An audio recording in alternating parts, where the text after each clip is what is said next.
everyone. Welcome back to the Candy Shop. As always, I'm your girl, Candy Washington, and today we are going to be talking about the Olympics. My thoughts and theory on the whole situation. As you guys may know, we are now in the 2020/2021 Olympics over in Tokyo, and there has been a lot of controversy around athletes and their mental health and their, and also talk to that issues with discrimination and racism and being able to protest and all of those things. So we are going to get into it. As you guys come into the room, be sure to like and subscribe and comment in the chat box. Let me know where you're here. Hey, Perfectly Flawed. She says, hey, Candy. Hey, hey, hey. Yes, yes, yes. Let's see who else was in here.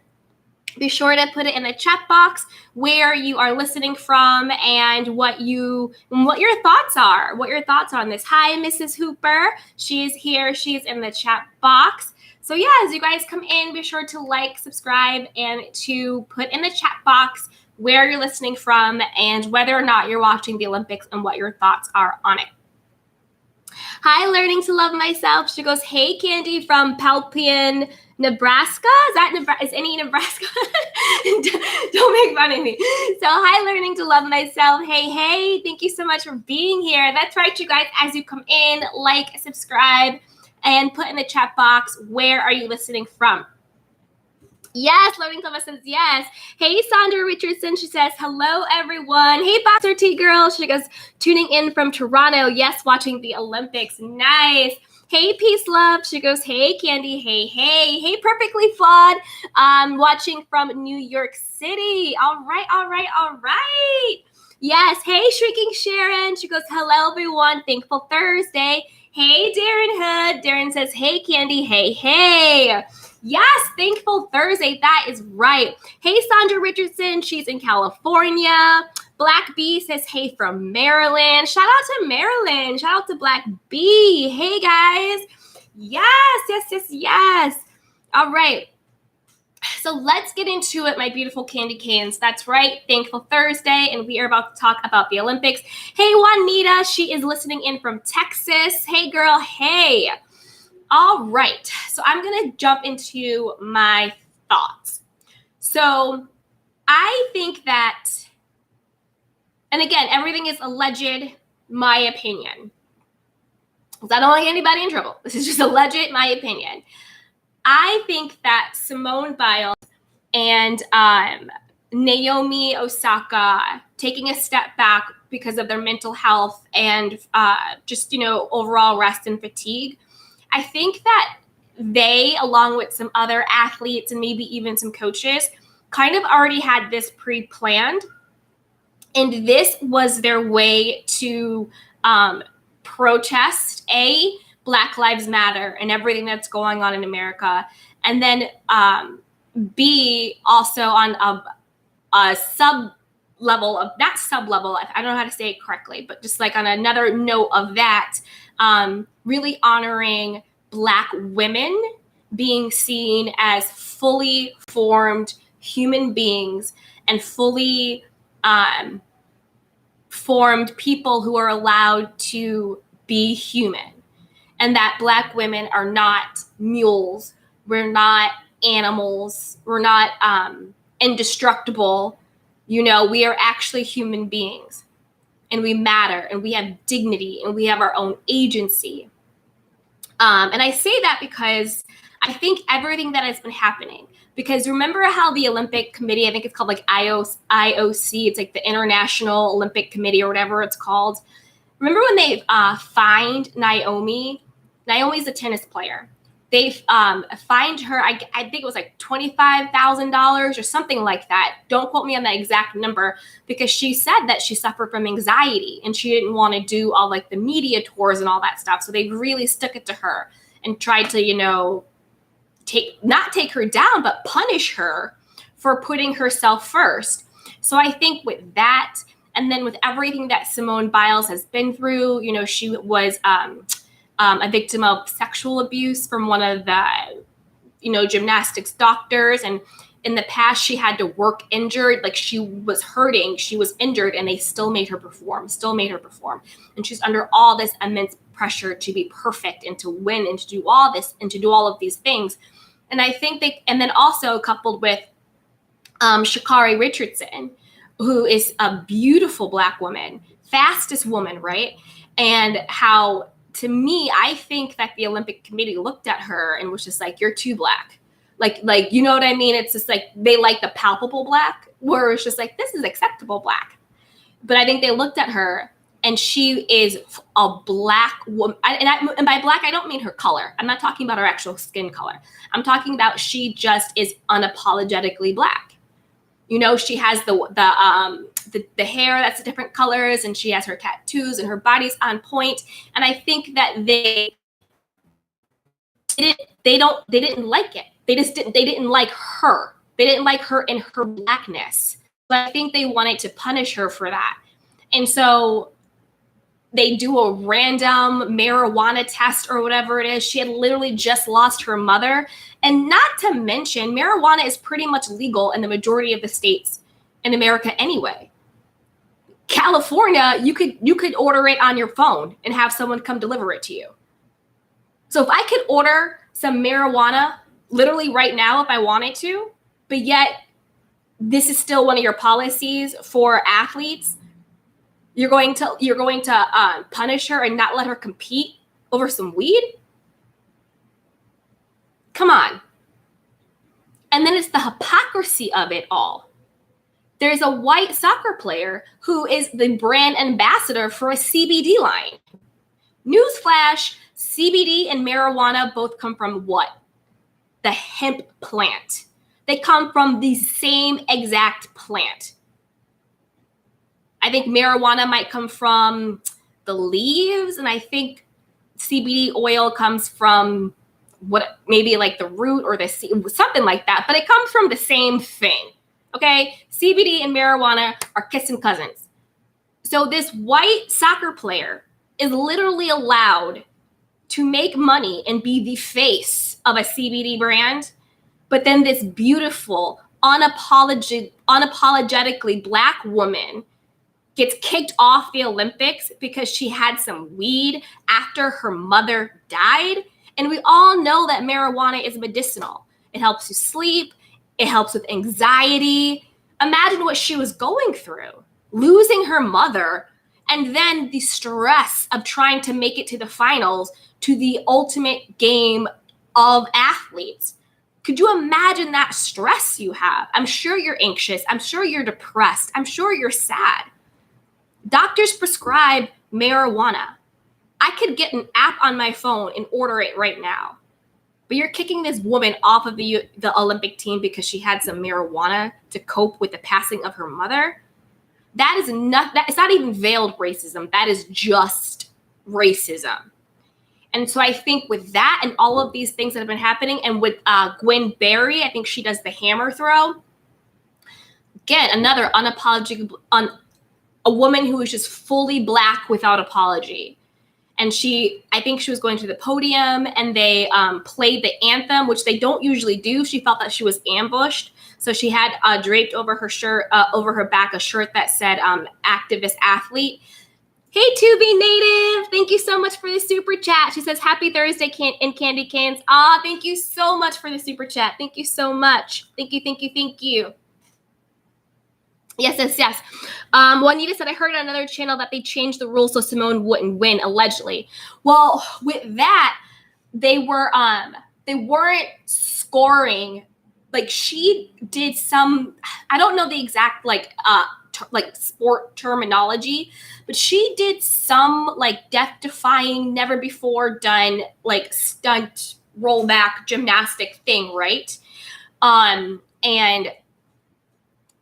literally never done before. She was the first person to do it. And they weren't scoring it correctly. So basically they weren't trying to give her the credit that she was due. Which is, again, another backhanded thing. It's like, when you're Black and you're a Black woman, you can shine, you can do it, but you are only allowed to shine as much as we allow you to shine. As much as we say you can shine. So I think with all of these things going on, I think they got together maybe with some more people and was just like, this is the way that we are going to protest, A, without getting in trouble, without coming out and saying we're protesting and we're doing this. And B, with creating a dialogue around it, coming out and saying, I'm stepping back because of my mental health. And also saying, I'm stepping back because if you don't honor me, I'm going to honor myself. Just because you say jump doesn't mean I'm going to say how high. And you need to respect me and my body and my worth, because you are the ones who are profiting off of this. A lot of the athletes who go to the Olympics do not make a lot of money. Sure, we see like the top 5 who, you know, become the brand ambassadors, the top people who get the sponsorships and all of that, or become the face of it. But the majority of the athletes do not make much money at all. The people who are profiting are the networks and the media sponsors and the brand sponsors. So like the NBCs, like the people who are hosting it, the city, and even in Tokyo, they're protesting because why are we having the Olympics in person? We're still, truth be told, in the middle of a global pandemic. There's a new Delta variant. Why are we having the Olympics now in Tokyo? Literally makes no sense. You're putting all of these people at risk just because they want to make money.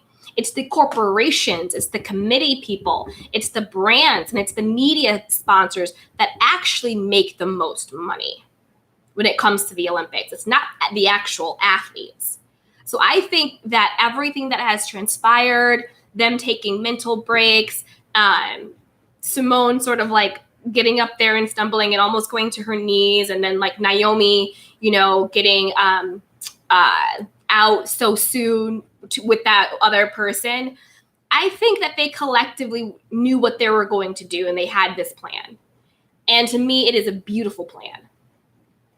I think it's one of the most beautiful ways to show your patriotism as an American, because I think we need to reclaim being American and reclaim what it means to be a patriot. Because now when you think American or patriotism, you just think like, you know, Proud Boys and white supremacy and the KKK and the right wing and all of this stuff. But what it truly means to be a patriot is just to love your country. And what it truly means to be American to me is protest, freedom of speech, your civil rights, your constitutional rights. Not having the police shoot you when you're unarmed and for no reason. Protesting police brutality, protesting institutionalized racism. There's nothing more American than showing up fully as you are. It is our constitutional right to have the pursuit of life, liberty, and the pursuit of happiness. Life, Black Lives Matter. Number 1. We have the right to live and not to be slaughtered in the street like dogs every other day. Liberty. We have the right to be free. We still have modern day systematic racism with our jail and prison system. Little Black boys and girls, brown, getting ridiculous sentences for drugs or whatever it is. And then you have white collar criminals who steal millions and billions of dollars, who skate and get nothing. You have people who go to jail or prison for longer for pettiness and misdemeanors than you have people who do white collar crimes. It is literally set up to keep slavery going in the modern age. 100%. But we have our right to liberty. We have the right to freedom. So we need to stop this modern day slavery system.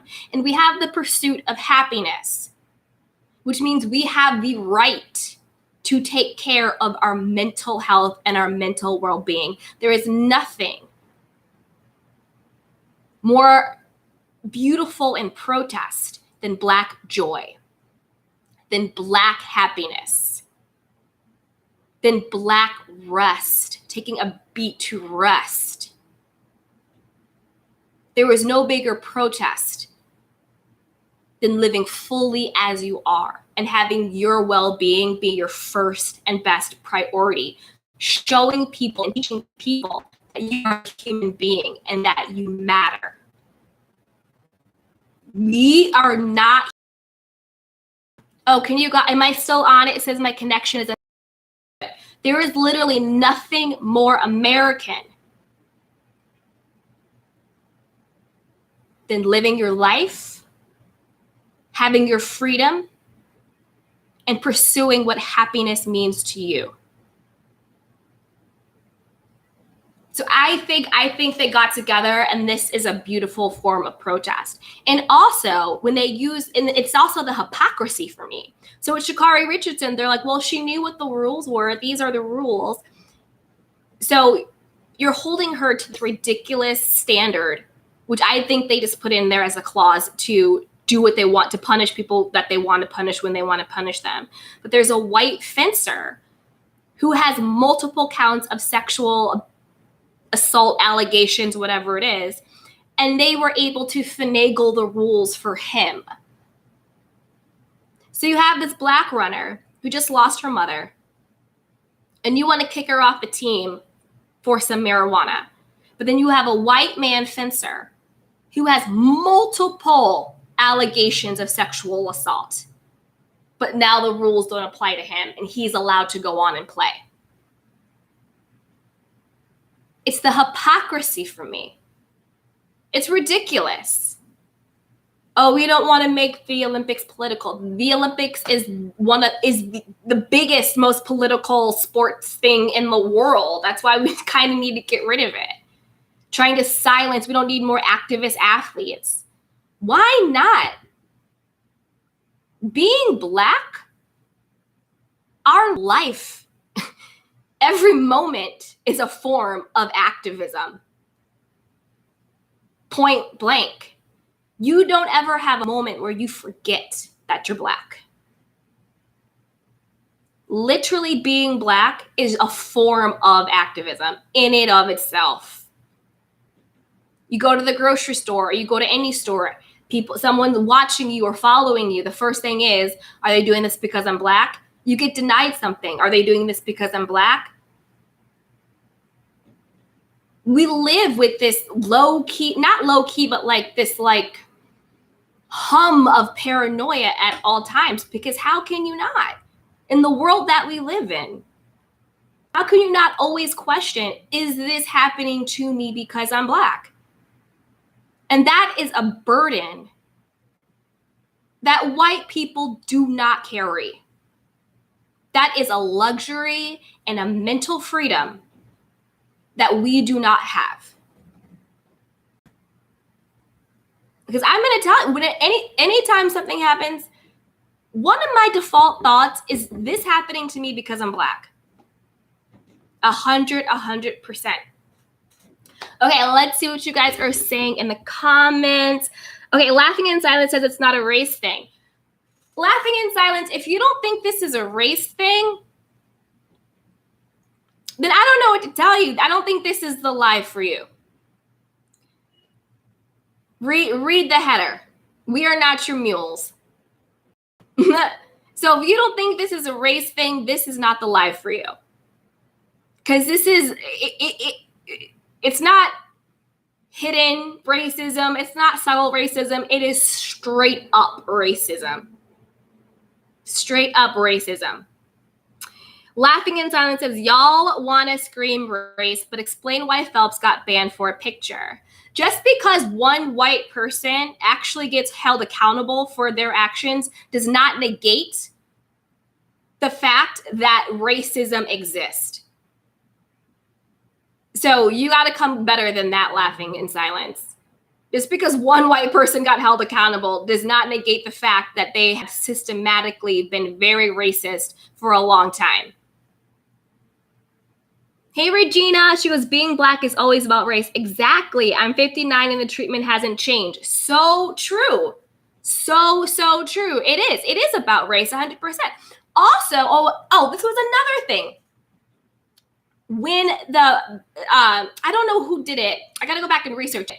But there's a company or people, a founder, whatever it is, who created swim caps for natural hair, black hair, you know what I'm saying?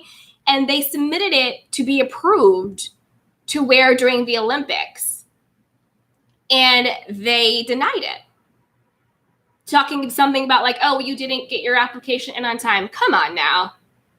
The white fencer with the sexual allegations can play, but you're not going to allow caps that would help, you know, black people, brown people, whoever people with different types of hair texture be able to swim in the Olympics better. It was a way of saying, this is how we represent America. This is who we think of as America. These are what our rules are. Sure, we will allow you to play, but you're going to play under our rules. And we are going to continuously remind you that you're here to work for us. And that is absolutely crazy. And that is nothing but racism, blatant racism. There's really no logical argument to say that this isn't about race. Because it is. Literally, there is no logical argument to say that this situation that the Olympics is in and has been in since its inception is not about race, because it is. Putting in clauses telling people that they cannot protest or do Black Lives Matter signs or have a skin cap for natural hair or different textured hair, you know, coming after people who are Black in their fullness and they don't apologize for being Black. They're not trying to be a palpable form of Blackness for anybody. Gets penalized and punished. But yet white people doing the equivalent or worse have no consequences. There's not a ban on swim caps for white people's hair. That's just what they call the standard. So this is about race, 1,000%. And I am so proud of Simone and Naomi and Sha'Carri and Gwen Berry and all the other people that I'm not able to name but have protested. I am so proud of them that now we are starting to have this conversation even more in the mainstream. We've had it before. A lot of it was performative with Black Lives Matter and George Ford and all that stuff. But we need to keep the conversation going. And we also need to keep the conversation that Black women are not subhuman and we're not superhuman. We are human. On one half of the deck, they want to dehumanize us and treat us like we're not human. We're not good enough. We're less than.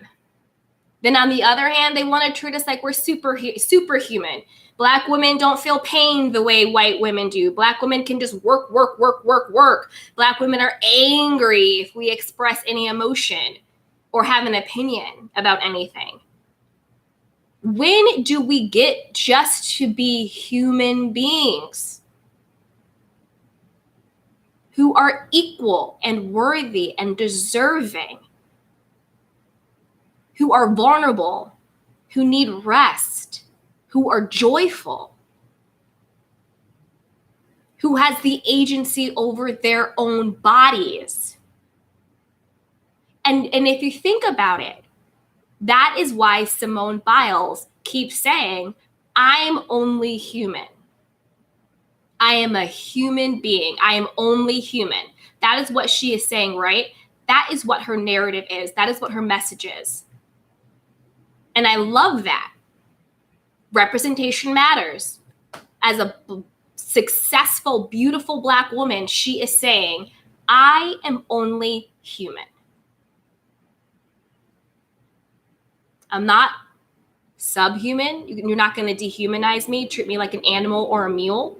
And I'm not superhuman. I'm not going to just perform for you when I am hurting mentally and or physically or both.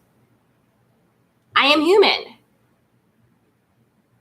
And I think that is really what this whole message is really about, with the Olympics, with Black Lives Matter, with even like the Me Too movement in different ways. It's just about getting back to Black people, brown people, minority people, whatever you want to call it. And this is no shade to white people. I'm not, please, this is clearly no shade to, but I think that it's time for, and I'm about African American, I'm talking about Black American people, to be humanized. I think that is the core essence of what this movement is all about. It is time to look at Black people as humans, not dogs you can shoot in the street, or dogs that you can, noose up and lynch, not animals that need to work in the field, not animals that need to be put into jails or prisons, not animals that you can show and shuck and jive at the Olympics and in the NBA and the NFL and all of this stuff, not disposable human beings, but as human beings, fully formed human beings. And I really think that is what this movement is about. Black people becoming humanized. Because in this country, we only have two things. One, you're either athlete, rapper, actor, and again, you get this sort of like superhuman treatment, or you're dehumanized. And you're not getting the promotion. You're not getting the scholarship. You're going to jail over some petty thing that a white person wouldn't even think twice about. You're followed in the supermarket or at the mall or at the store. You're getting pulled over for nothing. You're living in constant fear that when your son goes out, he might not come back. When your daughter goes out, she might not come back. When you go out, you might not come back. That is no way to live. As a people, we have been living in constant survival, fight or flight mode, collectively. And that is why Black joy, Black mental health, Black rest is such a powerful and beautiful form of protest. When your life of just being happy and joyful is the biggest form of protest that we can have. So when Naomi and Simone and Sha'Carri and Gwen and all these other people took back their own agency and said no, that to me was so powerful. And that's why all of these white supremacists and right-wing people and conservative weirdos and psycho Piers Morgans are so bothered by a Black woman having agency over her own body.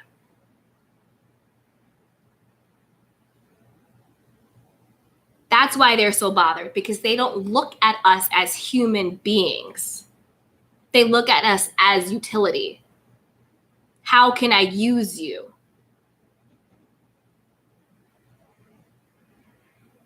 That is what the problem is. But TikTok, time's up. Black people, we are reclaiming our humanity. We're reclaiming our joy. We're reclaiming our mental health. We're reclaiming our agency. And we are reclaiming our rightful place in this country that we built. There would be no America without Black people. Point blank, period. We built this country. And we created so many things. We had so much innovation. You don't think they stole, slapped another person's face on it, slapped another person's name on it? You think the only people in America who could do inventions were white people? Other than like the peanut butter guy? Please. Don't get it twisted. They steal ideas left and right, take it as their own. I mean, we already know about appropriation all day long. Appropriation all day long. They'll appropriate something in a heartbeat. You don't think they'll steal it and put their name on it and claim it as their own? And it's also the hypocrisy, and this also goes, but the stereotype that Black people are lazy. What the hell? How are we lazy when we literally built this country with our blood, sweat, and tears? We're the hardest working people out there. But we're lazy? You gotta keep your eyes open and stay woke, because they always like to talk out of both sides of their mouth. They want to work us to death as athletes. They want to work us to death as slaves. But the moment we want to take a rest or to reflect or to enjoy our own humanity, we're lazy.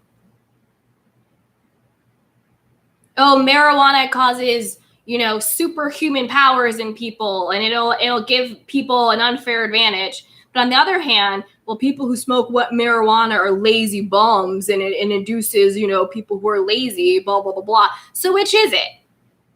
Does weed give you superhuman powers that if you take it, you're able to jump higher, run faster? Or does weed make you lethargic and lazy and all of that stuff? Talking out the both sides of your mouth.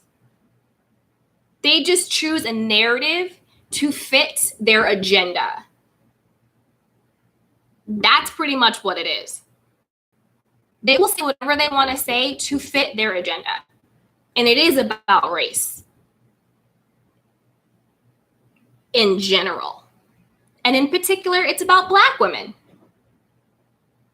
How dare a Black woman say what she needs?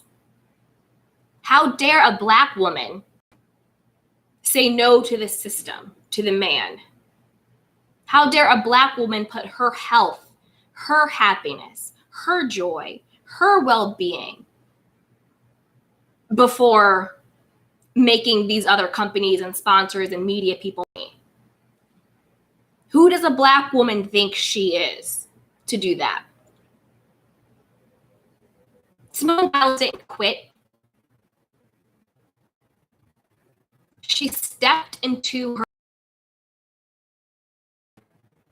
and said no. And I literally could not be prouder of all of them. And I think I've ever been prouder to be a Black woman myself. It is a joy and a blessing to be a Black woman. And I am so proud to be one with them. Let me see what you guys are saying in the chat box. Yes, Miss T. She goes, America was built on our backs. Yes, it was. Hey, Jennifer McCarthy. She goes, hey, Candy, I love your channel. Thank you. I love you too. Hey, Glorious Purpose. She goes, I see I need to catch this live from the beginning. I missed some things. Yeah, I kind of went on a tangent, like a little left. Like I'm talking about the Olympics, but then just the whole theme of, just all of it just kind of came over, just all of it in general. So yeah, so you have to watch from the beginning. Hey, Shrinking Sharon. She goes, check out Candy's movies, Narcissist. Yeah, check out my movie. Hey, Dita Queen of Scary. She goes, hey, Candy and the Candy Canes. Yes. Hey, Miss T. Can't win for losing. Exactly. It's never enough. It's never enough. Never enough. Hey, Appy News. She goes, like someone mentioned in one of your podcast episodes, we are humans being humans, not doing. Yes, we are human beings and not human doing. Exactly. I'm exhausted having to explain that over and over. 100%. 100%. We are human beings. We're not animals. You're not going to dress us up and show us off like we're at a dog show or a cat show. We're human beings. And at any point, a human being is allowed to say, I'm tired. I need a rest. Or simply, I just don't want to. There is no law that says Simone Biles and Naomi Osaka have to play at the Olympics. What law are they breaking? I'll wait. Not a damn one. At any job that you do, because it's their job, at any job that you do, you're allowed to say, I don't want to do this job anymore. It wasn't like they were like, come on. Hey, Ramona G, thank you so much for the super chat. She goes, her body, her choice. Use it back on them. Exactly. Yes. Hey, Shrinking Sharon says, yes. Miss T says, absolutely 100. Laughing in Silence says, Aaron Lee, it's a reason why a lot of people waste their talents, and that's it. Okay. Hey, Appy News, I'm so happy to see Black women reclaiming their. I'm so proud of them too. Thank you. Yes, exactly. I am so excited. It says my connection. Okay, we're back. Exactly. We need to reclaim our humanity. And the best way to do that is choosing your own well-being first. And making your own well-being your first and best priority. Working on your self-love.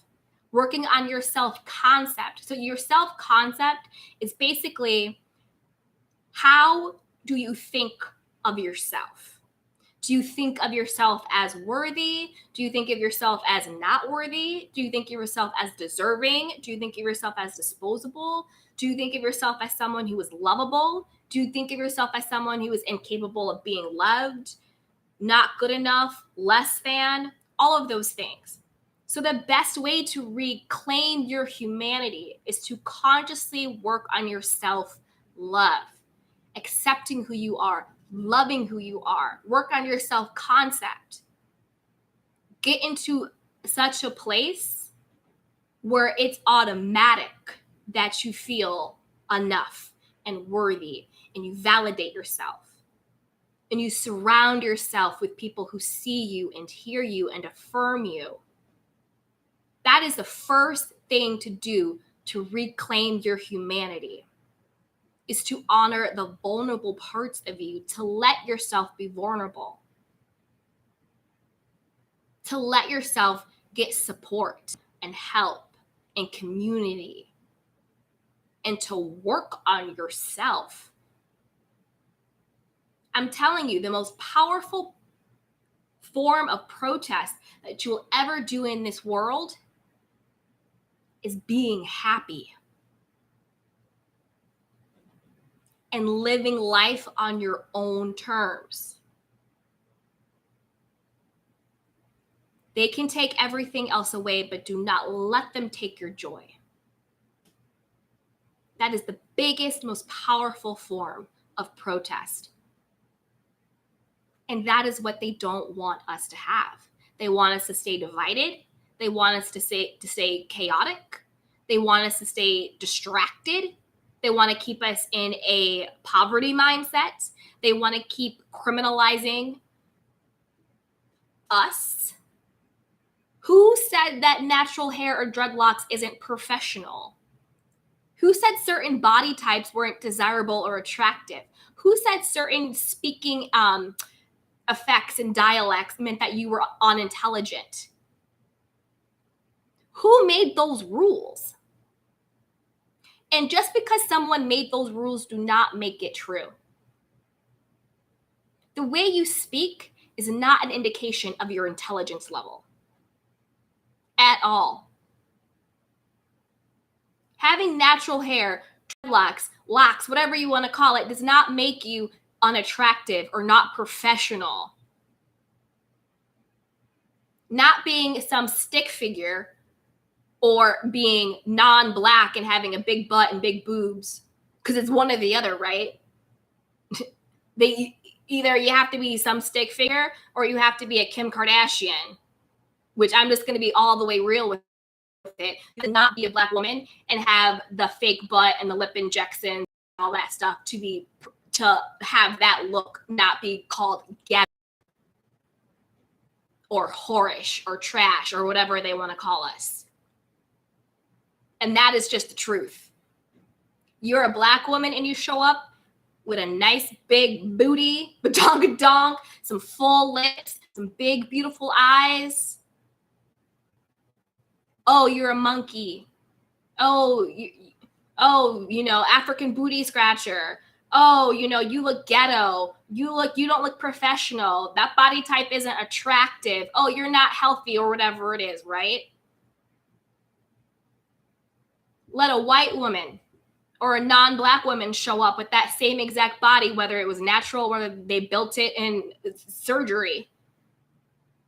Oh, she has a Kardashian booty. Oh, Kylie Jenner lips. Oh, she's beautiful. She's exotic. Oh, she's an Instagram person, blah, blah, blah, blah. You steal our physical attributes and praise it on skin that does not look like us. But when we naturally look like this in this skin, then we're ghetto. Then we're not professional. Then we're not educated. Then we're this and we're that and we're the third, right? But yet you want to steal our physical attributes.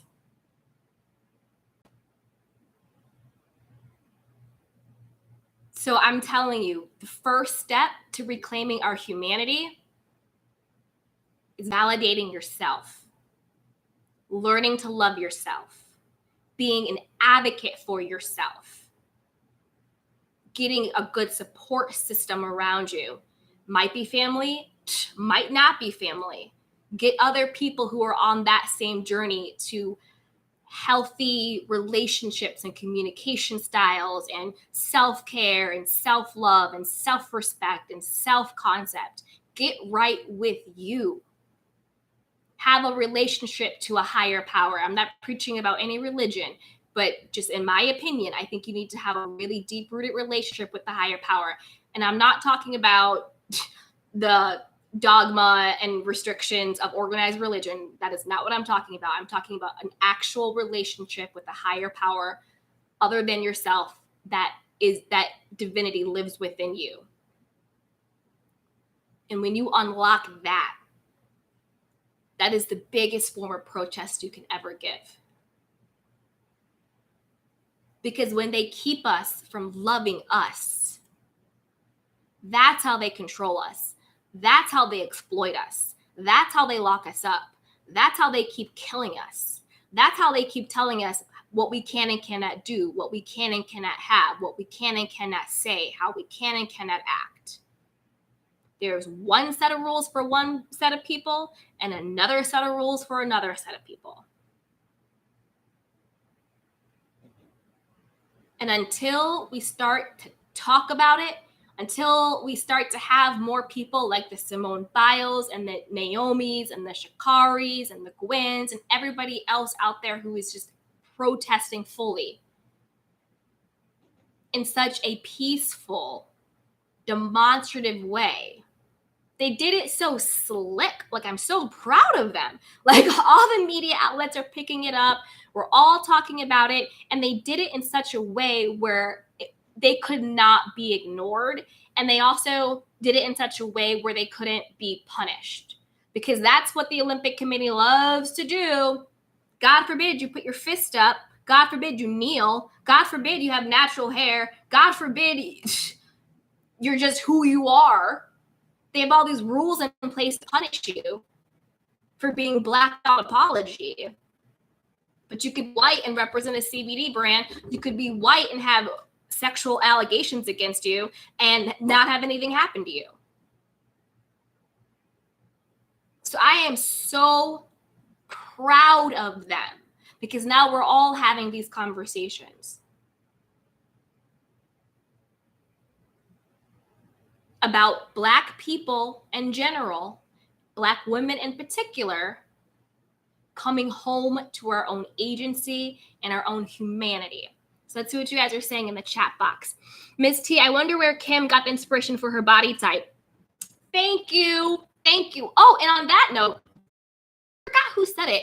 Someone was just like, oh, like it's so funny that all the... And I was like, yeah, that's because all of them have kids other than Korak. What's the other one? Chloe. Chloe's daughter is Black. Surprise! The reason why their kids look like their body now is because they had kids with black men. Their kids would not be looking like that if they didn't have kids with black men, because they stole their body type from black women. Hello. Hey, Janice Washington. She goes, and who the hell is Piers Morgan to have blasted commentary on how a black woman chooses to handle her mental health? He needs to have several streets and sit. Don't even get me started on Piers Morgan's. Number one, he is still butthurt because Meghan Markle was just like, and I'm going to date up. Bye, Piers. He's just butthurt because she didn't want him. And she nabbed herself a prince. And so he was trying to drag her every chance he got. And that's why he got fired. Because he went up on his show talking about Meghan Markle was faking her mental health stuff, which I don't think she was. I do think that she was mentally. How could you not? How could you not? But I do have my thoughts on Meghan Markle and Prince Harry. So I'll say it. I know it's a little off course, but and let me know what you guys think. Let me know what you guys think.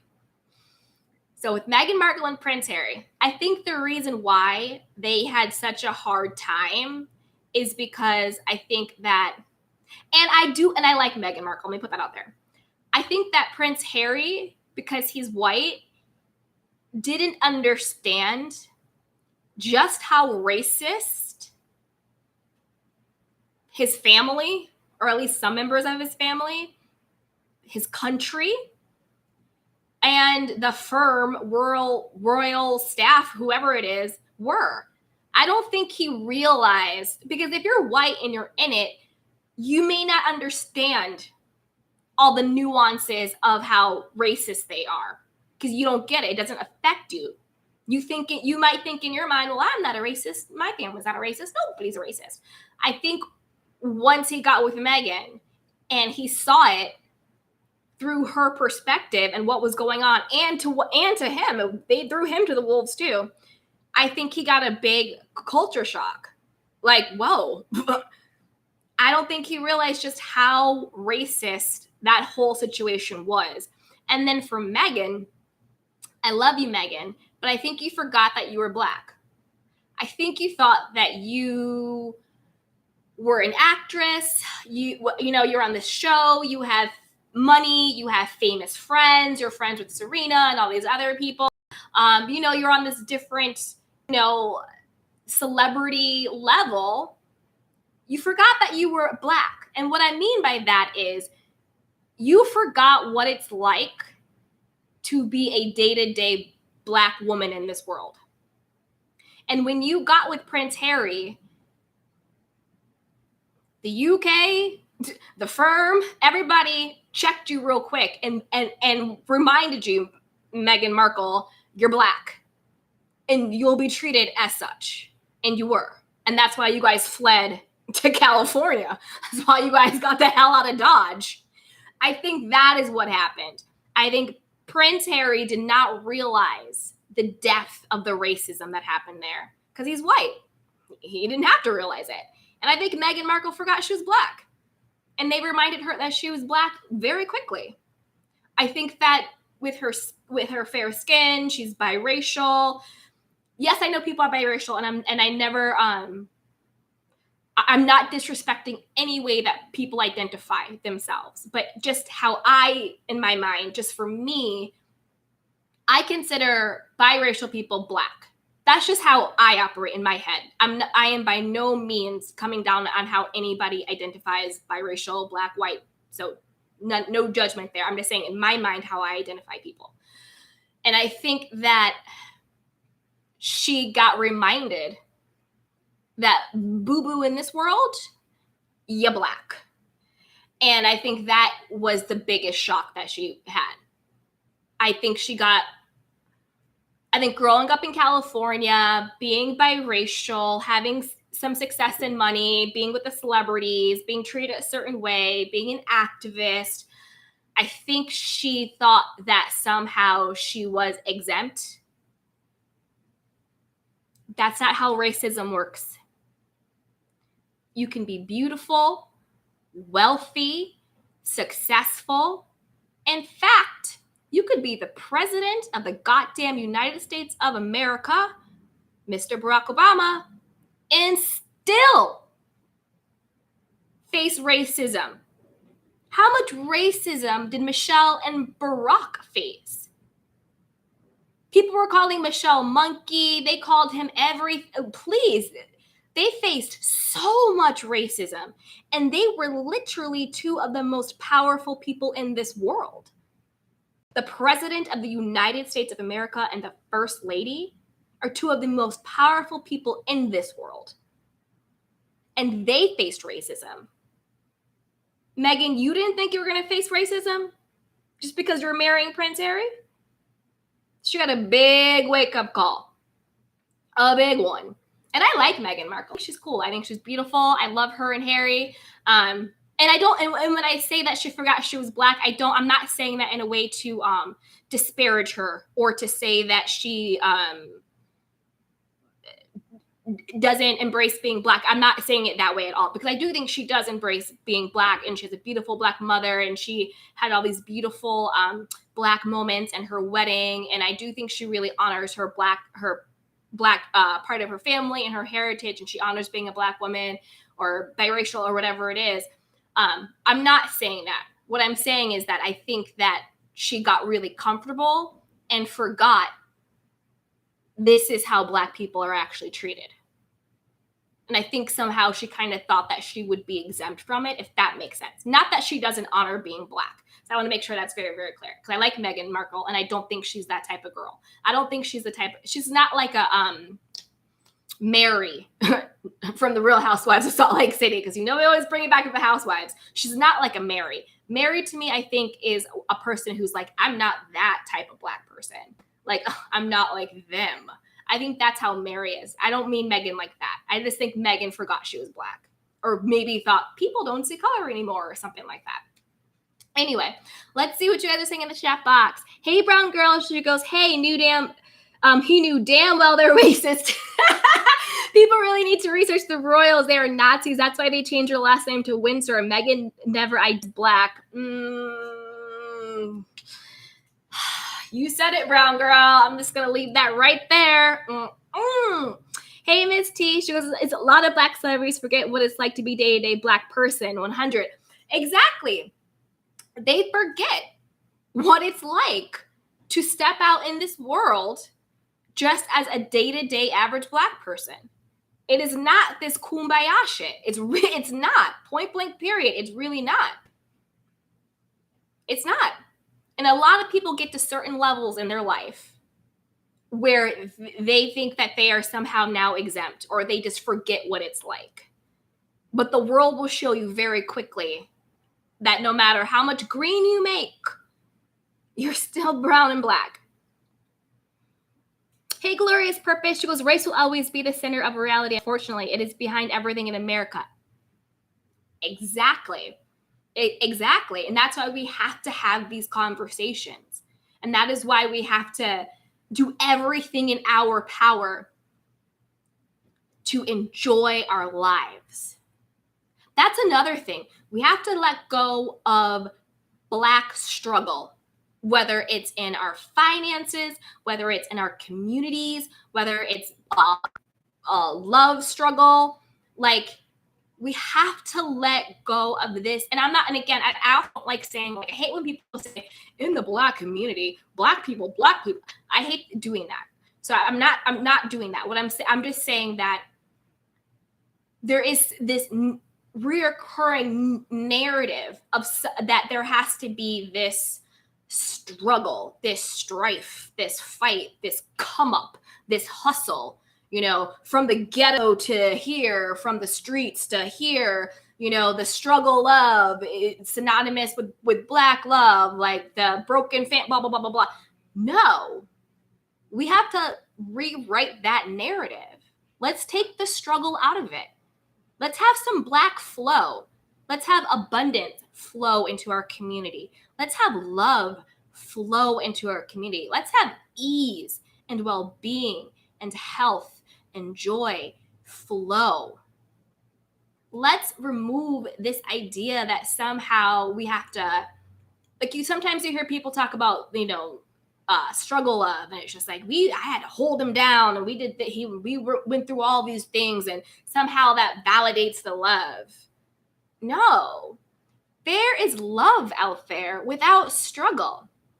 I'm not talking about normal going through ups and downs, hard times. Like, I'm not Pollyanna. I know that love in all things, you have ups and downs and things like that. I'm talking about the struggle love. You know what I'm talking about? The babies on the side, the going to prison and coming home, the cheating and the up and the down and the side chicks and the this and the that and the third. I'm talking about the unhealthy struggle love that the media, the man, whatever you want to call it, puts on our community and our love. And that is just another way to keep us down. All Black families are not broken. There are a lot of flourishing Black families with positive male figures, but that's not what they want to promote. And if you want to get really serious with it, the reason why there even is that breakdown in the nucleus of the Black family is because of slavery. We weren't like this in Africa.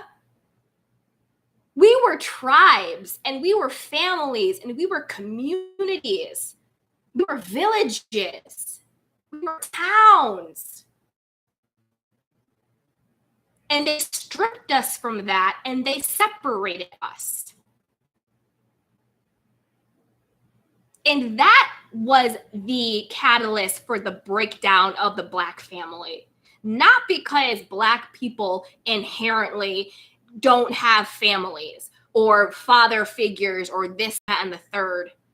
That is what broke up the nucleus of the Black family. And even through slavery, we still was able to come back together, and we still do have Black love and families and positive father figures out there, but they don't want to tell you that. They just want to promote the negative, because that is how they dehumanize us. And that is how they justify what they do to us. Modern day slavery with our jail and prison system. That is what breaks up the Black family. You take away the men. Black and brown men are disproportionately, whatever the word is, put into jail and prison all of the time over tiny little things. Throw away the key. So when you rip the head, the man of the family, out, and then the mother then has to step in, that is what then creates this stereotype of the superhuman, angry woman. Because now we are not allowed to be fully in our feminine energy. Now we have to boss up into masculine energy. And that is what breeds a lot of resentment and a lot of anger. We have to be mother and father. And then we have boys that resent us because their father wasn't there. And then you get the whole narrative of Black women, let men be men. Independent Black women are so angry. They're so bitter. They think they're the man. They think they need to make the money. Black women just need to let men be men. You don't love us, blah, blah, blah, blah, blah. Are you kidding me? We don't want to be men. We stepped into the man role because we had to. I mean, not me personally, because you guys know I don't got no kids and I'm single. But you know what I'm saying, right? If the man is taken from the family, the woman then has to step up into that role. She has to go out there and make that money. Someone has to pay the bills. The kids have to get fed. Books have to be paid for school. Clothes need to be on somebody's back. The light bill needs to be paid. The car note needs to be paid. If you're out there ripping and running in the street, or if you're in jail or whatever it is, and then you come back and you resent us. And then you want to call us angry. Well, we have a lot to be angry about. And it's not that we want to be men, it's that we had to be men. And we didn't get to participate and enjoy being feminine, our feminine power that we have. We had to push that down and bring on the masculine boss babe, boss up person. We had to hold it down. And then our children grow up with a unhealthy view of dynamics. Little boys don't know what it's like to see the role models of a healthy male and female dynamic. So then they grow up and replay dysfunction. The little girls doesn't know what it's like to be cherished by a father, or to have her mother respected by them. So then she grows up. And then her life is just a replay of that dysfunction. And then it goes on and on and on. That is the birth of our generational curses. With slavery, we didn't have all that. I'm not saying that like Africa was just like la la la. I mean, I don't know. I'm a modern person, so I don't know what happened back then. But I'm pretty sure the nexus of the generational curses for Black Americans started with slavery.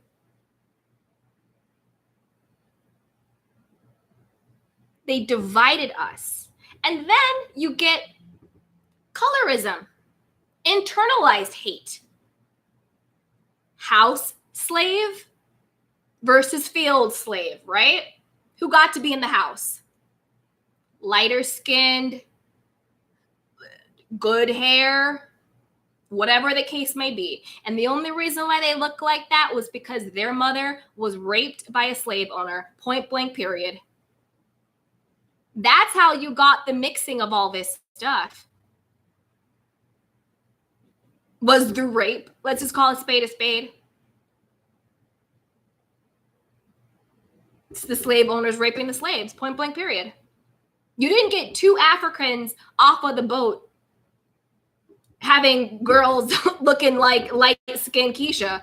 But like, you know what I'm saying? Light-skinned Keisha is because of slavery. And that. That's why when you do 23andMe and it's like 4% Irish, 5% British, 3% da-da-da-da. That's why. Come on. And it went both ways. I don't think it was just the men. I think the white women were doing it too. And that's why Black body and Black sexuality is so fetishized today. Ooh, men, big Black, whatever, da-da-da-da-da. They objectify it. Like we were talking about, again, with the Real Housewives of Salt Lake City. What's her face? Heather. Called liking Black men. She put it in the same category as sinning, as drinking and smoking and doing all XYZ. She put liking Black men in that same exact category. As if Black men are not humans, but they are a vice. There's something to be checked off the box, an experience to be had, not an actual human being. And then the sexuality and objectifying of Black women, that just goes on and on and on and on and on. Like that, come on now.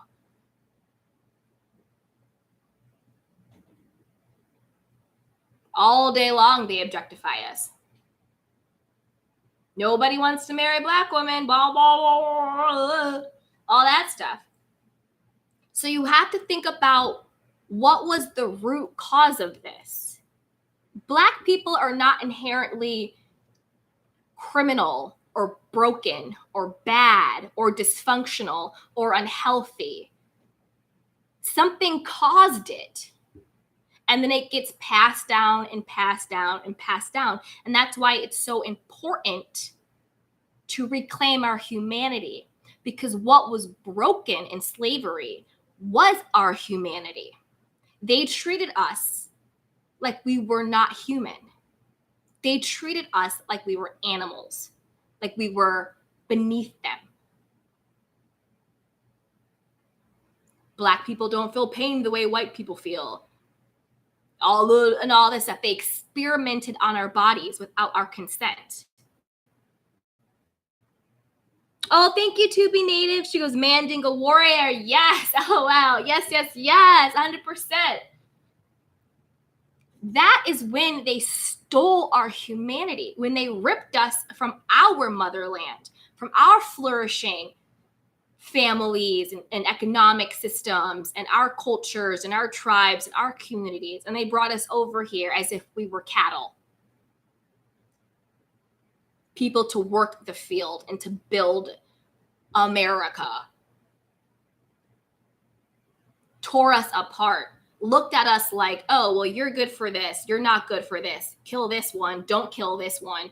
This one goes here. This one goes there. Da-da-da-da-da-da-da-da. That is when we were stripped of our humanity, which is why now our biggest form of protest that we can ever do is to reclaim our humanity. Women, reclaim our feminine energy. Men, reclaim your masculine energy. And I'm not talking about sexuality. I'm talking about energy forces. I'm not talking about sexuality at all. Reclaim our families. Stop this fake, false narrative that Black women are unlovable. Because that's essentially what they're saying to us, is that we are not worthy and deserving of love, of protection. That we are not capable of having agency over our own bodies, make our own decisions.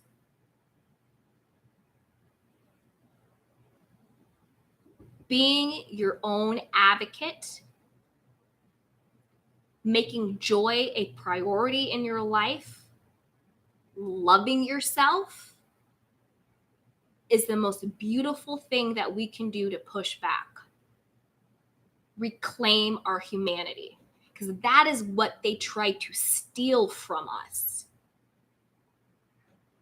But we're not going to let them. Hey, Jay Mesa, he says, Dutch started it.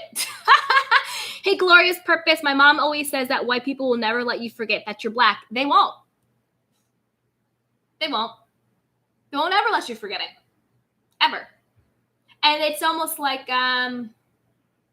if you do something that's great or whatever it is, it's like, oh, wow, that's really good for, a Black person or for one of them or whatever it is. Or if you do something that's not so great, well, you know how they are. They'll never let you forget that you're Black, ever. I had to cut some friends because I have friends across the rainbow. Asian, Black, white. I don't discriminate. I have all colored friends. I don't care. But I had to cut some white friends. I had to, because they were acting like the IOC, the International Olympic Committee. The hypocrisy was very real. It was one set of rules for them, one set of rules for me, and I got to the point where I was just like, bye-bye. Hey, Glorious Purpose. She goes, you are so on point, Candy. Aw. Hey, Jay Mesa gave you some candy canes. Yes. Hey, the red lipstick hustler, Lily. She is saying yes and giving praise hands. Hey, She goes, at Jay Mesa, are you speaking of discrimination and separation? At the red lipstick hustler, Lily says, we needed this today. So powerful. Yes, Queen. Yes. Hey, Jay Mesa. He goes, Tuskegee experiment. Yeah, Tuskegee. When it was, what was it? Was it,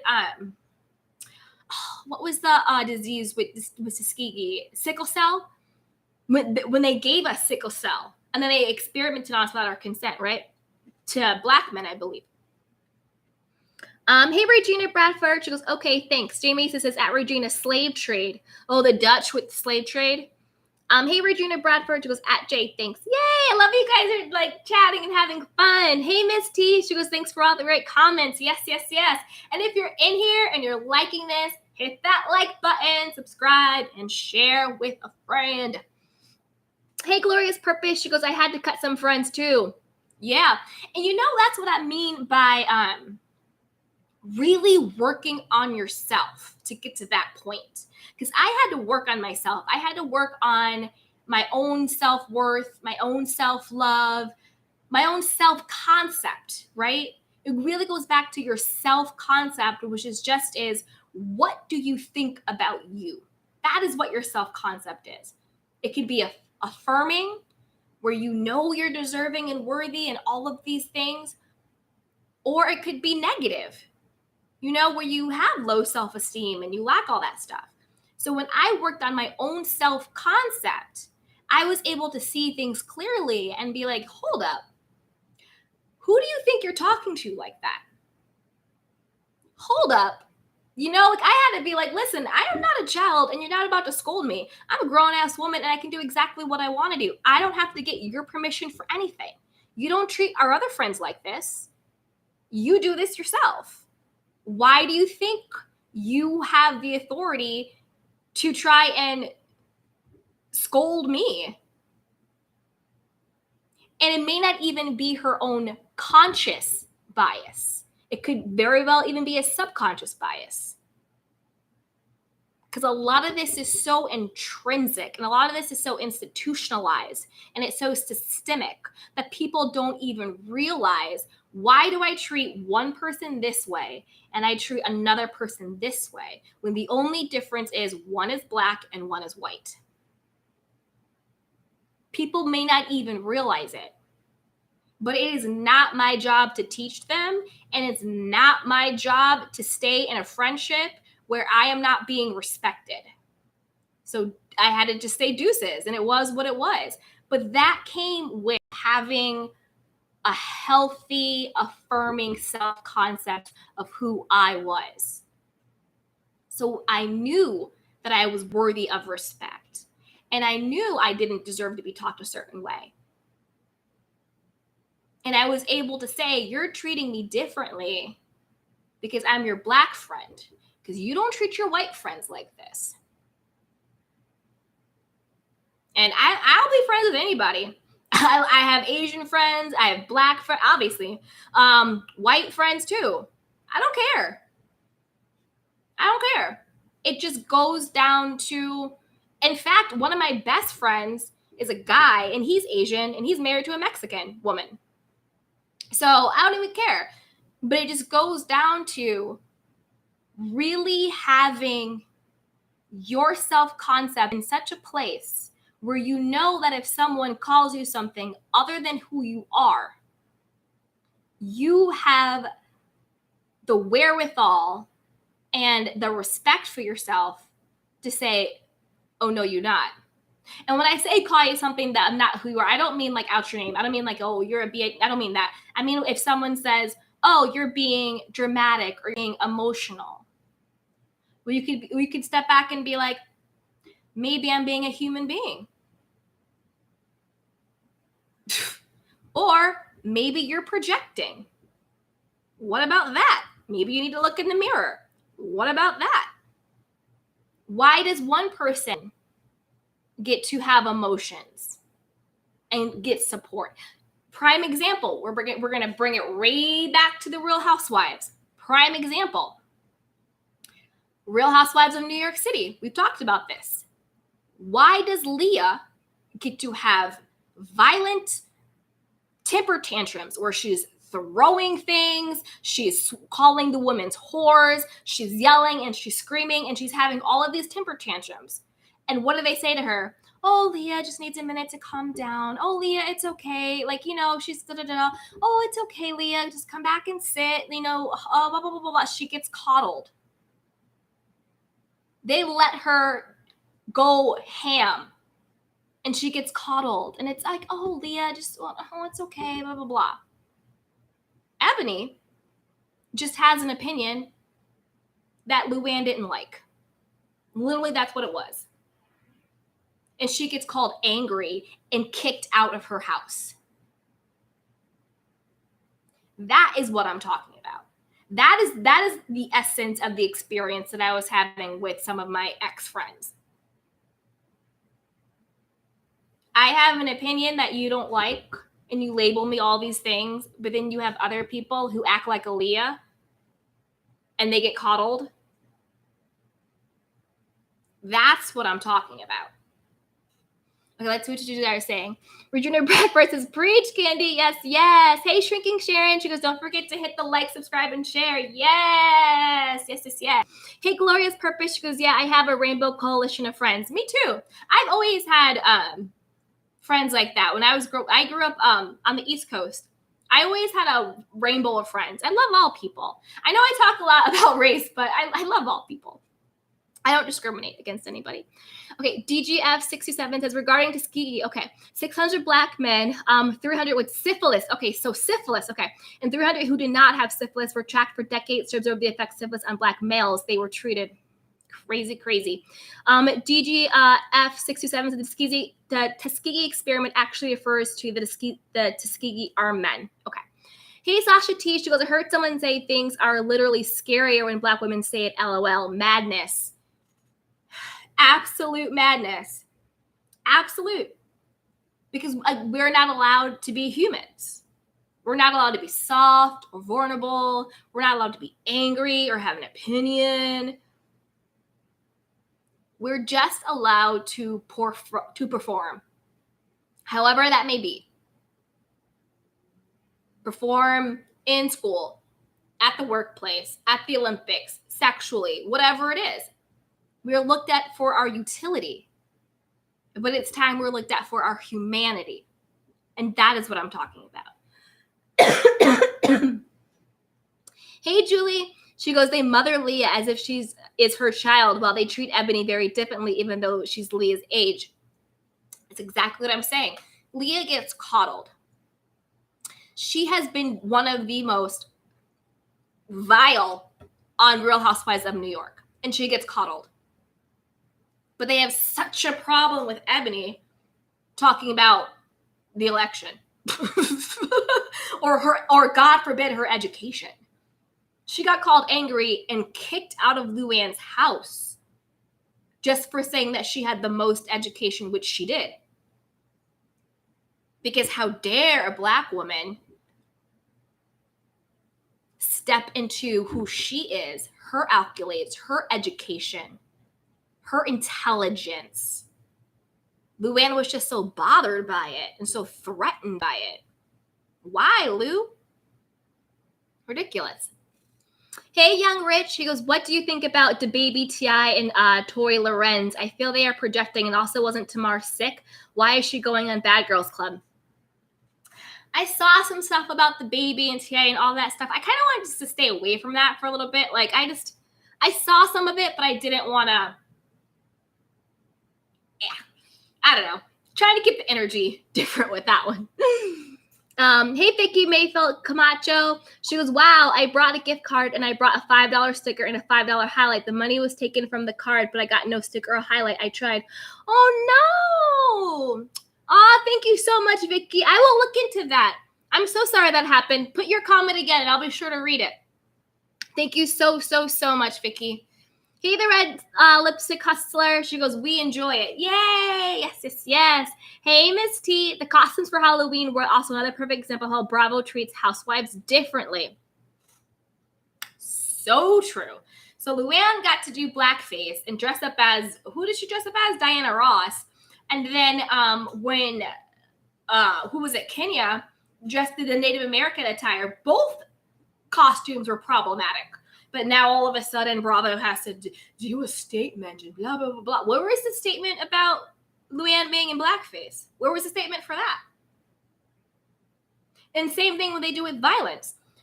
With Potomac. Oh, Bravo does not condone violence, blah, blah, blah, blah. Well, you have Housewives of, hey, Tubi Native. She goes, watch movie Miss Every Boy. Stars Alfred Woodward. I will. Thank you so much for that. But then you have the Real Housewives of Beverly Hills, Lisa Rinna, getting like shivs, like knocking wine glasses and having a wine glass stem in her and waving it at Kim Richards. You got Brandy slapping Lisa Vanderpump. You got the girls on Vanderpump Rules fighting every other episode. You have Leah who threw flowers on Heather in New York and everything else. Like, come on. Miss me with that. Again, it goes to the narrative. Oh, Black women are violent. Black people are violent. People are angry. No, Black people are human. We act just like the white people are acting, and the white people are acting just like we're acting. If you really want to get funky with it, we're all fighting, okay? Because it's a part of human nature to fight. That's why we do it. I'm not condoning violence. Don't misconstrue what I'm saying. But if we really want to get real and funky with it, we're doing the same thing the white people are doing, and the white people sure as hell is doing the same thing that we're doing. If you look at all the franchises, it's just the spin that's put on it. It's the narrative that's put on it. All of the women are fighting. All of the women are pretending to be richer than they are. Not all, but I'm just saying, like generally, because obviously some are actually rich and some aren't, right? I'm just saying generally. Generally, all of them are spreading lies and rumors. All of them are being physical and fighting. All of them are having tax issues, fraud claims, this, that, and the third. All of them have husbands with cheating allegations. You know, all of them have had XY. All of them have had problematic things when it comes to costumes and race and all of this stuff. All of them. Because you know what? That is a look at life. Life gets messy. Sometimes you have financial issues. Sometimes your spouse cheats. You know, sometimes you get angry. Sometimes you spread a rumor or a lie. Sometimes a lie or a rumor is spread on you. Hopefully not, but sometimes you, I don't know, get into altercations. I really hope not. But you know what I'm saying? Because it's a snapshot. Yes, it's like this aspirational world, but it's also just a snapshot of life and humanity. The white people are doing it and the Black people are doing it because that is my whole point. We're all human beings. It's just the spin that's put on it. When the white women act out, it's like, oh, what's going on? Oh, no. Oh. When the Black women act out, we do not condone this and we don't be violent. And this is a commentary on as all Black women, we can't be doing this. And we have to be this for all. Why? Why can't Black women just be human? All the franchises are messy and dramatic as hell. That's why they're on reality TV. The literally only difference is what is the narrative? What is the spin? What is the meaning that they put behind the actions? Because the actions are the same. It's just when one person does it, it's viewed one way. But when another person does it, it's viewed a different way. And why is that? Because one of them is Black and one of them is white. It is literally that simple. Point blank, period. Look at how Andy treats the cast of Atlanta and Potomac versus the way he treats the cast of Beverly Hills and New York, even Dallas. I forgot about Dallas. And the OC. Right? They're all doing the same shit because it's life. We all face these big, scary things in all the big buckets of life, right? Big bucket of life is finance, career. Big bucket of life is romantic relationships. Big bucket of life is friendships and interpersonal relationships. Big bucket of life is, children and marriage and family in that way, right? All of those buckets, at some point in time, I don't care who you are. I don't care how much money you make. I don't care how much money you don't make. I don't care if you're Black. I don't care if you're white. All of those buckets, if you live long enough, we'll get messy and some shit will go down. But depending on who you are, the narrative of that mess will be very, very different. I'll take it even a step further and deeper. Where was it in Georgia where that white guy went to the 2 different Asian-owned nail salons and basically did a mass shooting? And I'm trying to be very sensitive to this. And he told the police that he had a bad day. And then the police officer had the audacity during the press release to be sympathetic to this man and actually repeat that bullshit and was just like, well, he told us he was just having a bad day. What the? This man gets to say that he was having a bad day, and that is why he went around to 2 different places and shot and killed, I believe, 8 people, 8 Asian women, I want to say, because he was having a bad day. And then the police officer is actually sympathetic to this. What? But that just shows you, depending on who you are, what the narrative of your actions will be. He was having a bad day, so he thought he would get in his car, go to a nail salon, and end the life of beautiful and innocent women because he was having a bad day. And the police officer was sympathetic to that. He got backlash. I don't know if he got fired or anything, but he definitely got backlash. How are you going to get your whole self up on a national press conference about a man who just shot and killed 8 women and sympathize and say he told us he was having a bad day? What? What? But that is what I am saying. And the reason why they get away with it is because they condition it on the little things so that you get used to it and you get conditioned to it. So then on the bigger things, you don't see it as clearly, right? So if you're conditioned that when white people act a certain way, they're allowed to, they're having a bad day, you need to coddle them, oh, blah, blah, blah, blah, blah, right? And then you get conditioned that when black people have a bad day, they're angry, they're violent, they're ignorant, they're monkeys, they're this, they're that, da-da-da-da-da-da-da-da. At the end of the day, we're all humans. They're all acting a damn fool. It's just who has permission and who doesn't, based on the color of their skin. And it is literally as clear, as simple, and as sad as that. Let's see what you guys are saying. Hey, Regina Bradford, I don't think the Tuskegee argument and the Tuskegee experiment are parallel.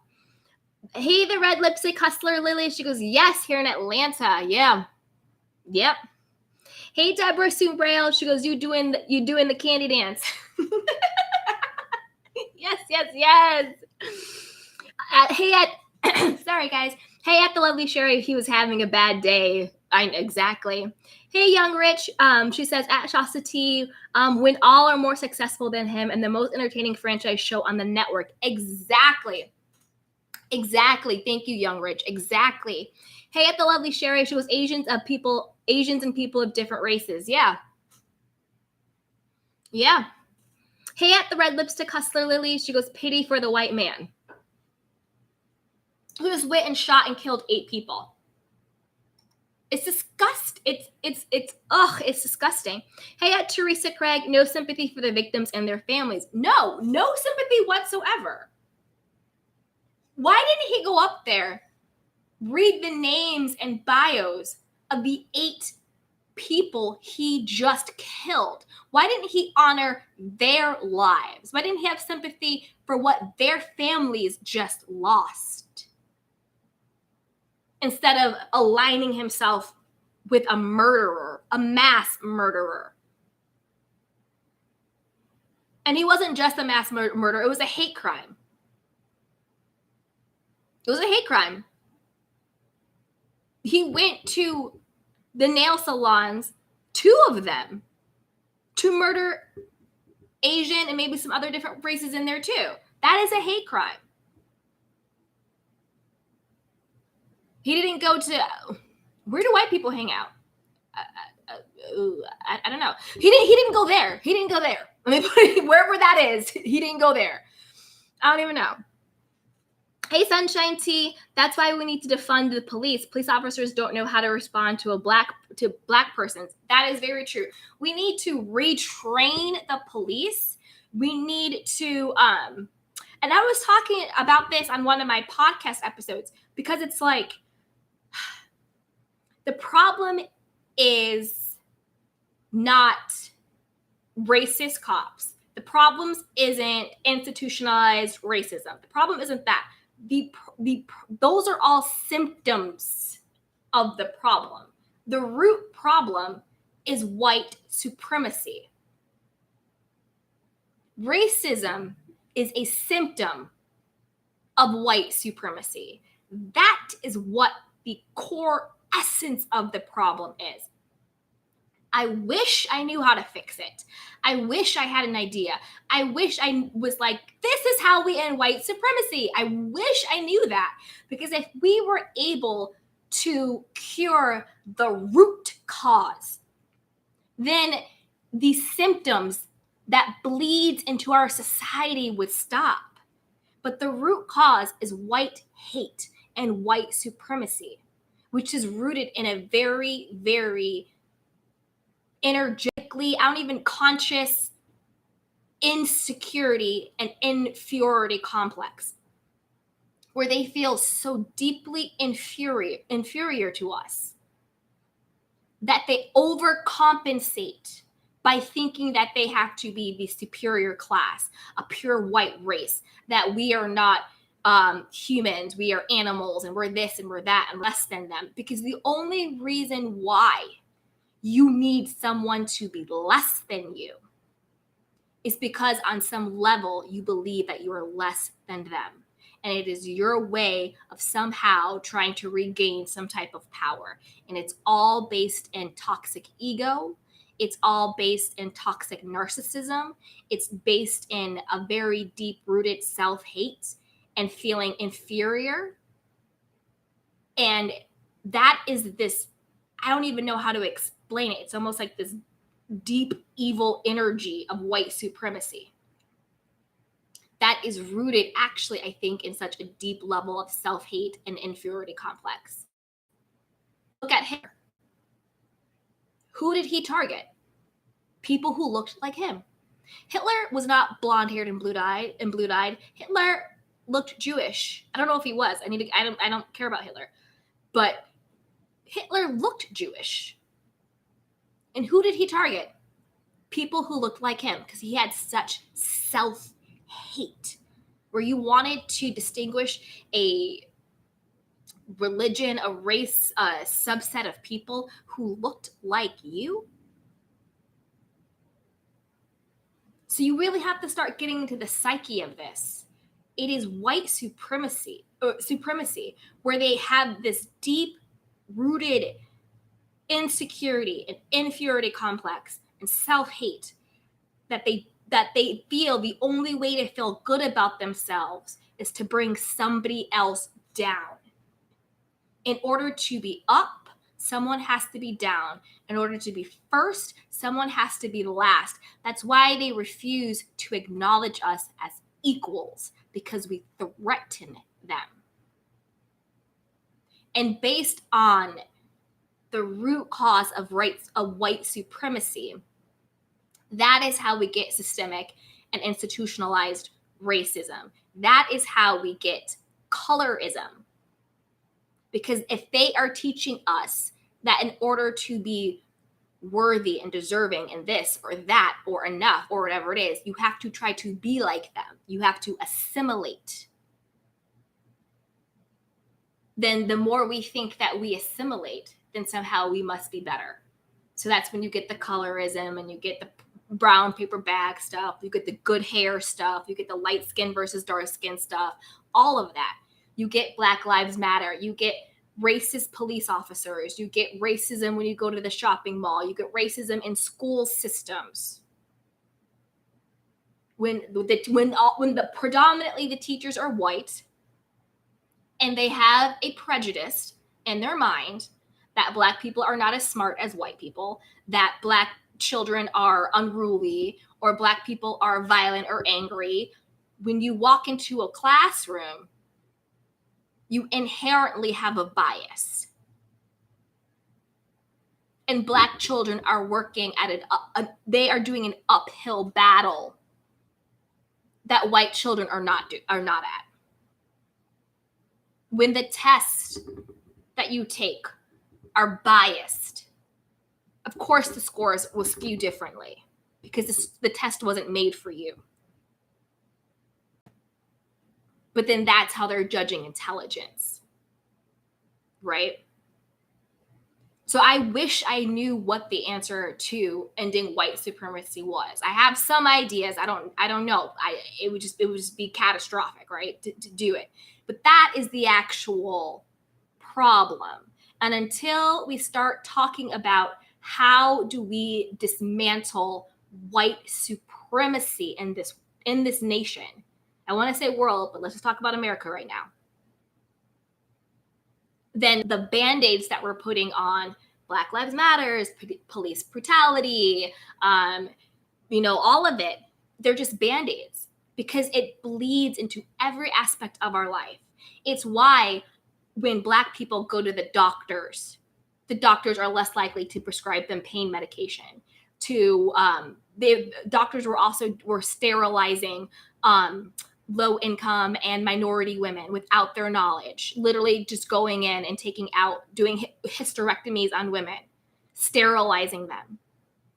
It's a reason why you go into the doctors or this and that, or we're paranoid to go and we don't get the same treatment or diagnosis or attention. We're not believed as much. It's in our school system. It's in our healthcare system. It's in our police system. It's in our society as a whole. A Black boy gets shot for wearing a hoodie. And his murderer gets let go on standard ground. I'm confused. You shot Trayvon Martin in the street. How is that standing your ground? You approached him.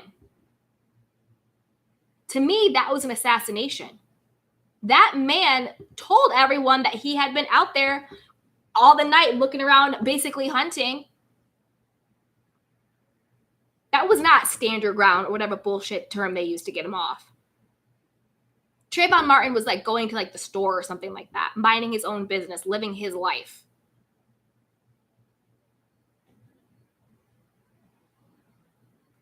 That is what I'm like. All of these are just symptoms of white supremacy. And until we start talking about that, until we start figuring out a way to dismantle that, all of this other performative stuff isn't going to work. It's like when you're sick, until you knock out the virus, your symptoms keep coming back. The virus in our country isn't racism, it's white supremacy.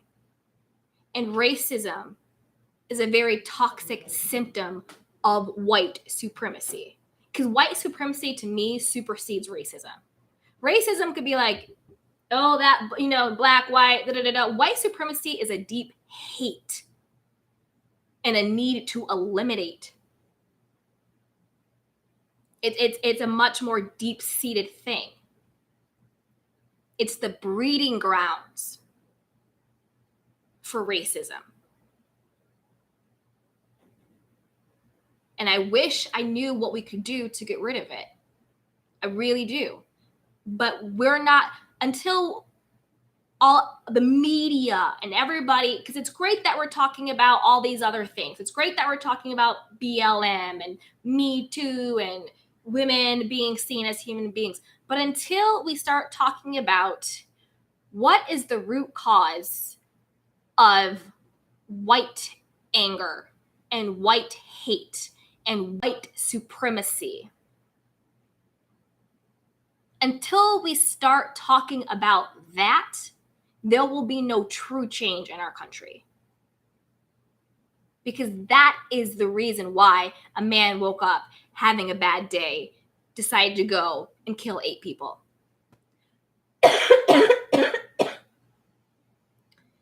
And this is not to justify or give an out or anything like that. But I truly am very interested and curious to know, where is this white anger and hate coming from?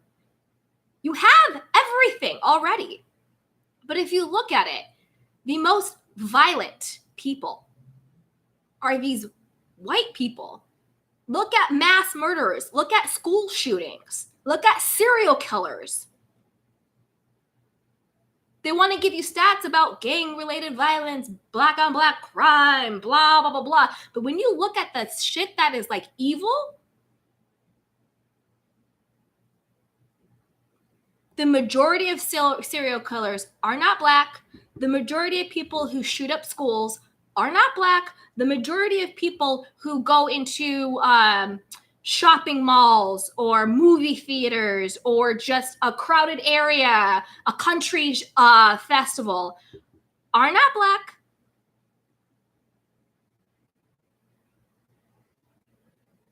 Why are we not talking about this? But yet we're labeled violent and angry, animals, subhuman, all of these things. It's one thing, I'm not condoning this, obviously. It's one thing to be in a gang and have a turf war shootout. It's a whole nother thing to walk. Do you guys remember years ago to walk into a kindergarten and shoot up a preschool?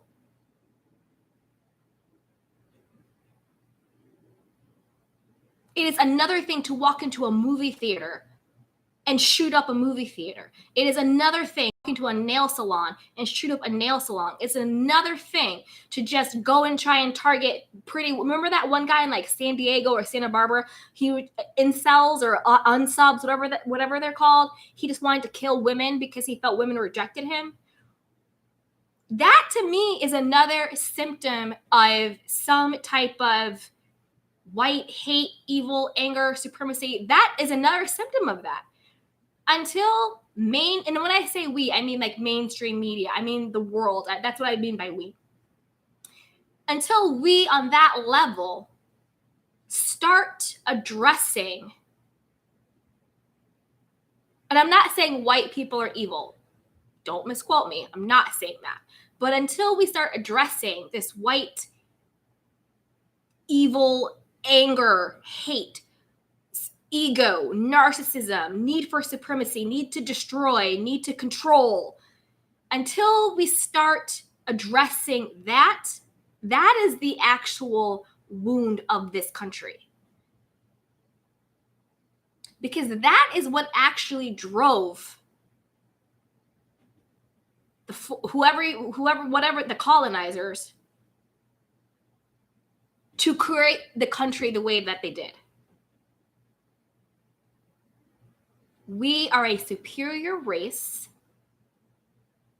and we are going to take this less than race and use them as slaves and do whatever the hell we want to them because they are less than us. That is the original wounding of our country. Everything else is just symptoms. I don't know what the answer is. I don't know who has the answer. But I think once we start working that out, that is how we actually heal this country. That is how we bring ourselves together. That is how we get rid of modern day slavery. I'm optimistic. But I think every generation is like, the next generation's going to do it. They're going to figure it out. They're very cool. They're very woke. They're very fluid and all of these things. I hope.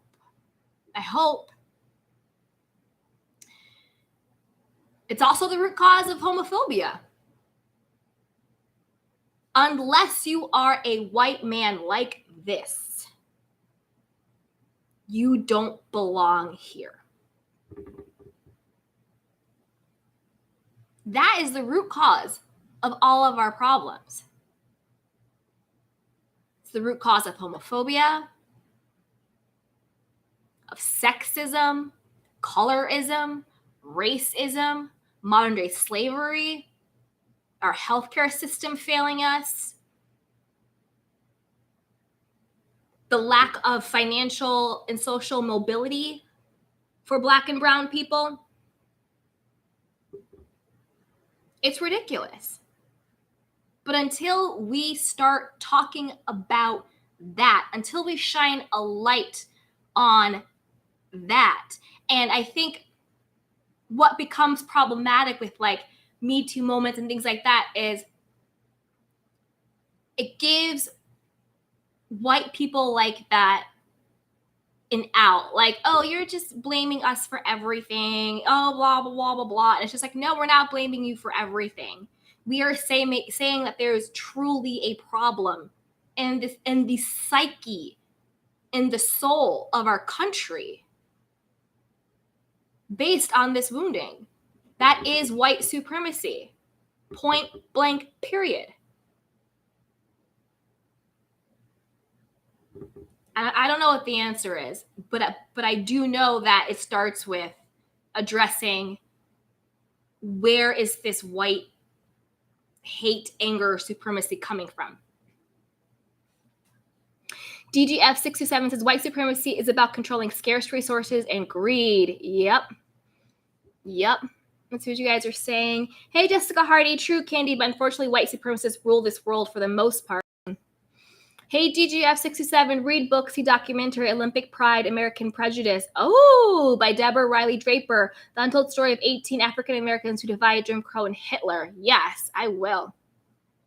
Hey, the red lipstick hustler at Young Rich Canada. Rolla, thanks, beautiful. Yay! Hey, Miss T, the fear of losing power makes white privilege grow.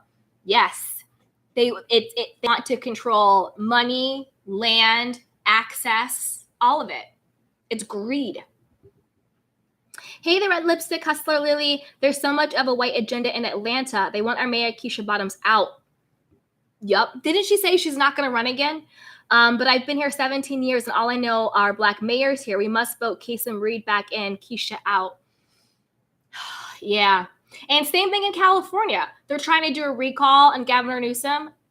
I love Governor Newsom. I'm going to vote no to the recall because what it is Republicans are so angry and butthurt that we got Biden in and that we turned Georgia blue.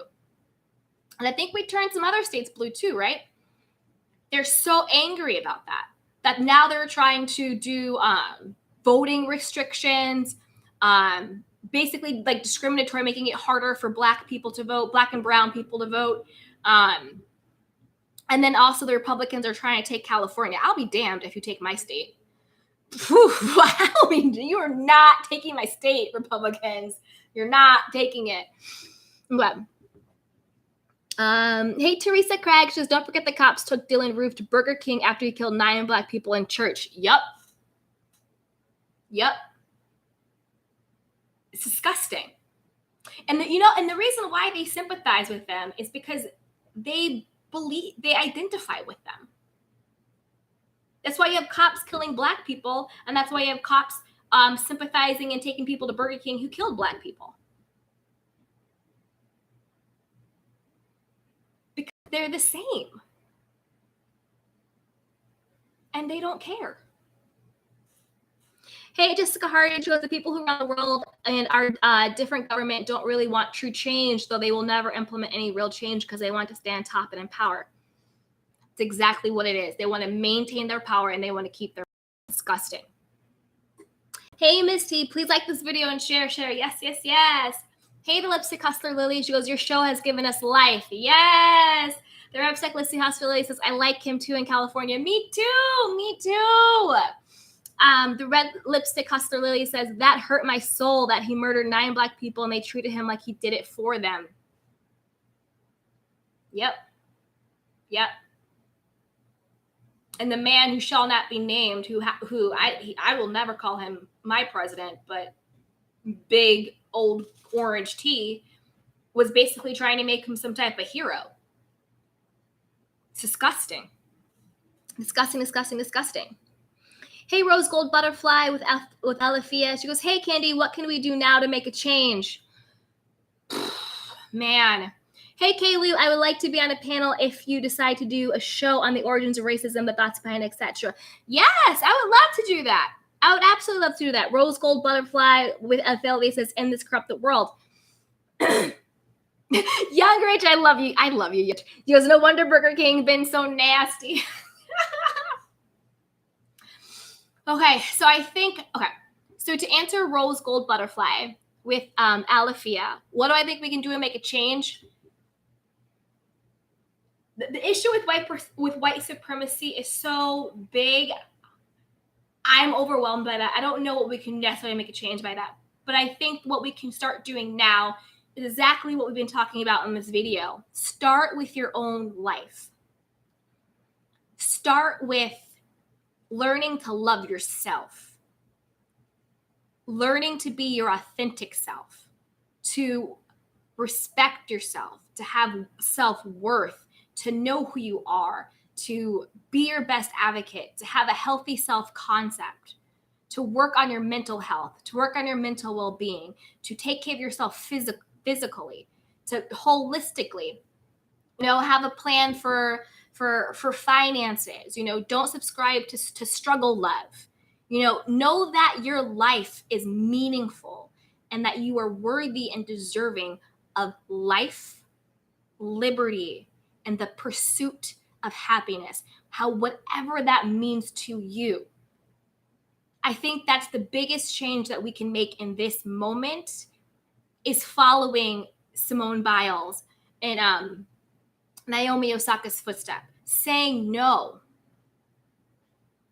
when something just does not work for you, taking care of yourself, eliminating toxic people out of your life, creating healthy boundaries, going to therapy, going to the gym, working out, eating healthy foods, having a good mental regimen, having supportive friends and community, creating goals, manifesting. And by manifesting, again, I'm not talking about religion or anything like that. I just mean have goals for your life, know what you want, write them down, have affirmations, join a club, read books, have a spiritual relationship. I think what we can do now in the biggest form of protest and in the biggest F you to white supremacy is our Black joy, our Black wealth, our Black family, our Black love, our Black happiness and health and defiance and advocacy and agency.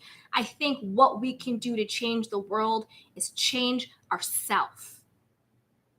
Know that you are worthy and deserving of any and everything you want to have in this life. Enjoying your humanity and not letting anyone make you feel less than. You are not an animal. You are not superhuman. You are a human being. And the more we step into our own authentic power of who we are and celebrate who we are and make joy and happiness a priority in our life, the more we dim white supremacy and racism and everything else. We just have to keep shining and shining and shining. I don't want to misquote. I think it was Martin Luther King. It might have been somebody else. But what's the quote? It's like the way to get out of darkness isn't more darkness, but it's light. The only way to cure this evil is with love and joy. The only way to cure this darkness is with our light. Because if you think about it, that is what they are trying to extinguish in us. They want to break our spirit. They want to steal our joy. They want to dim our light. You can only succeed on our terms and if it benefits us. But when you start making money, when you start doing this for you and for your family and for your community, then it becomes a problem. Then we have to regulate it. Then it has to be punished. Then it has to be stricken down. But as long as you're shucking and jiving and our pockets are getting fatter off of your talent and off of who you are, then it's all cool and gravy. Think about athletes, actors, musicians. So talented and gifted. Who's getting rich though? The managers, the executives, the media companies, the producers. And how many of them look like us? So you really got to start thinking about that. That's why being an entrepreneur, starting your own business, shopping Black-owned companies, creating generational wealth, breaking generational curses. I think we start the change in us, in your life, in your family, one day, one person at a time. And then we will start to collectively heal. I think that's what we need to do. Like Simone said, I am only human. And what I am prioritizing right now is my well-being. And I think that's what we all need to do.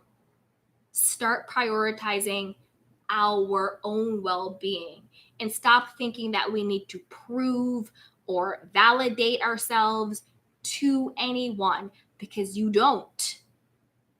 The mere fact that you exist is enough.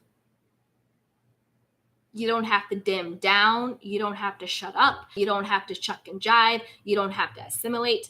You don't have to do any of that stuff.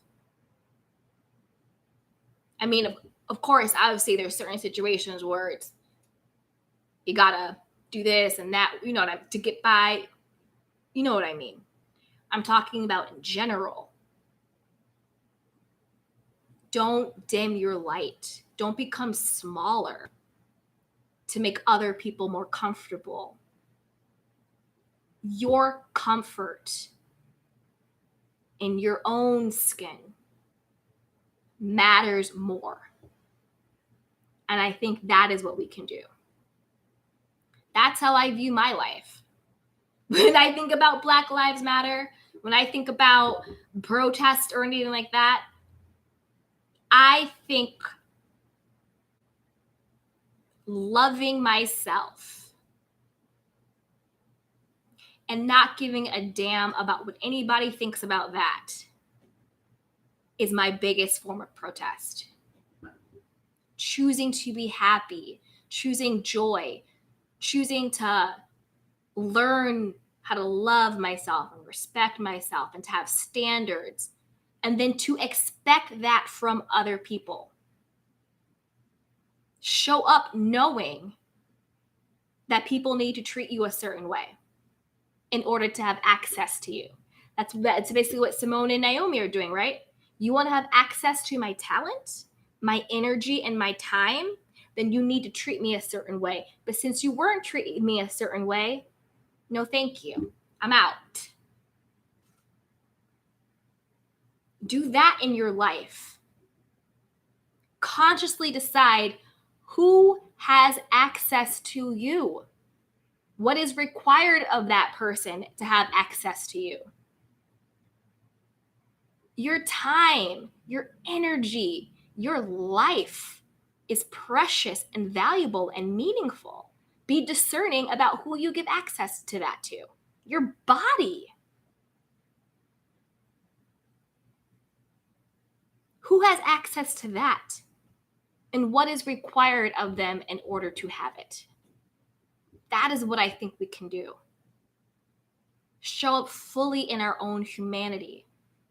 Embrace our vulnerable parts. And don't let anyone tell you that you are not worthy and valuable and deserving. You are so lovable. exactly as you are. And beyond that, you deserve it. Don't let them take our lovability away. That is what the essence of it is. They want to take away our lovability of loving who we are. That's why they get so affected when we do. That's why they had to go test Sha'Carri Richardson for some BS marijuana, because she fully loves and shows up as who she is. And they didn't like that. So they're going to put her in her place. And they're going to show all the other little black girls, you better confirm. You better assimilate. Because if you don't, this is what happens to you. They were sending a message. But guess what? We sent a bigger one. Because we are our sister's keeper and we had each other's back. I'm talking about Simone and Naomi and Gwen and all the other people. I don't think it was by accident it happened this way. I think it was designed this way because they are very intelligent and strategic, and I am so proud of them. And that is truly being each other's keeper. And that is truly Black girl magic. Because as long as they keep us competing against each other, we will never have our full potentiality as collaborators together. If we all came together and really worked together, really got together, and we would overturn and overrun this shit. We are the smartest, brightest, most brilliant, most beautiful, divine creatures on this planet. And that is why they are so bothered by our magic. That's why they have to appropriate it and steal it and then criticize it and demean it when we wear it. That's why our joy bothers them so much, because they wish they had it. So the more we stand together in solidarity and we lift each other up and we have each other's back and we love each other and we love ourselves, that is when we become unstoppable. That's why now the media and everybody is now praising, oh, Simone, yes, she's taking care of her mental health and, all the flowers they're giving now. Of course, you always have the haters, peers, and all the other wacko people out there, of course. But the fact that they did it in such a classy and unified way, because I think if it was just Simone or just Naomi or just one person, it wouldn't be as powerful or as effective. But the fact that you can clearly see multiple powerful Black minority women, because there was also a Costa Rican woman, I believe, too, a part of her, what are they called? Like presentations or whatever they do. She kneeled and did the fist too, and she did believe she's a Costa Rican woman.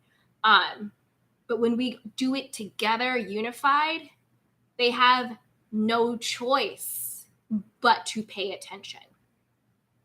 And when you hit them where it hurts, which is the pockets, that's when they really start paying attention. Step 1, love yourself. Work on your self-concept. That includes all of the self-work, self-love, self-respect, healthy boundaries, holistically eat right, drink water, take your vitamins, get a good therapist, get a good group of support group. Take care of yourself. That is step 1. Step 2, stop competing with each other. There's more than one seat at the table, and we don't need their table. We're building our own castle. We don't need their table. We got this on lock. We built it. They're just sitting at it. That is what the truth is. That's the truth of the table. We built the damn table. They're just sitting at it. Stop competing. Collaborate with each other. Come together. Look how beautiful it is with Simone and Naomi and Gwen and all of them coming together. Work together. That's the second thing. Third thing, remember who you are at all times. And don't let anybody tell you differently. Remember who you are. You are approved. You are validated. You are human. You are deserving. You are here, and that is enough. You are enough. And do not let anyone treat you or tell you otherwise. I'm not saying fight people. I'm not saying argue with people. You don't got to do all of that. Respectfully, leave the situation. Respectfully, end the relationship. End the friendship. Start your own business. Quit that job.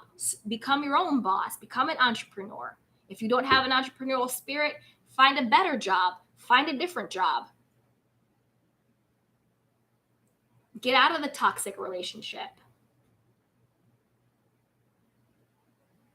Cut ties with toxic friends. Family members too. Honor who you are first. Collaborate with other like-minded people on that same path. And then don't let anyone steal that from you. That is what we have to do. Hey, the red lipstick hustler Lily. She goes, yes. Red lipstick goes, most educated. We are, girl.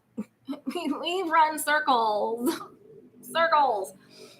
Hey, to be native, Ms. T, heart, heart, heart. Yes. Ms. T says, united, we need to stand divided and we will always fall. Yes, exactly. United, we stand, divided, we fall, 100%. Hey, to be Black and Native with Ms. T, that is 100. Shrinking Sharon is sending lots of hugs. Yes. Hey, Natalie. Natalie says, hey, Candy, love from the UKX. Yes. Love to you, sweetheart. The red lipstick hustler Lily says, that's what I say. Build your own table. Exactly. Hey, Jessica Hardy. She goes, say that again, Candy. We built the table. They're just sitting at it. Damn straight. We built the table. And they're all just sitting at it. I love Black men, but I'm talking to you too.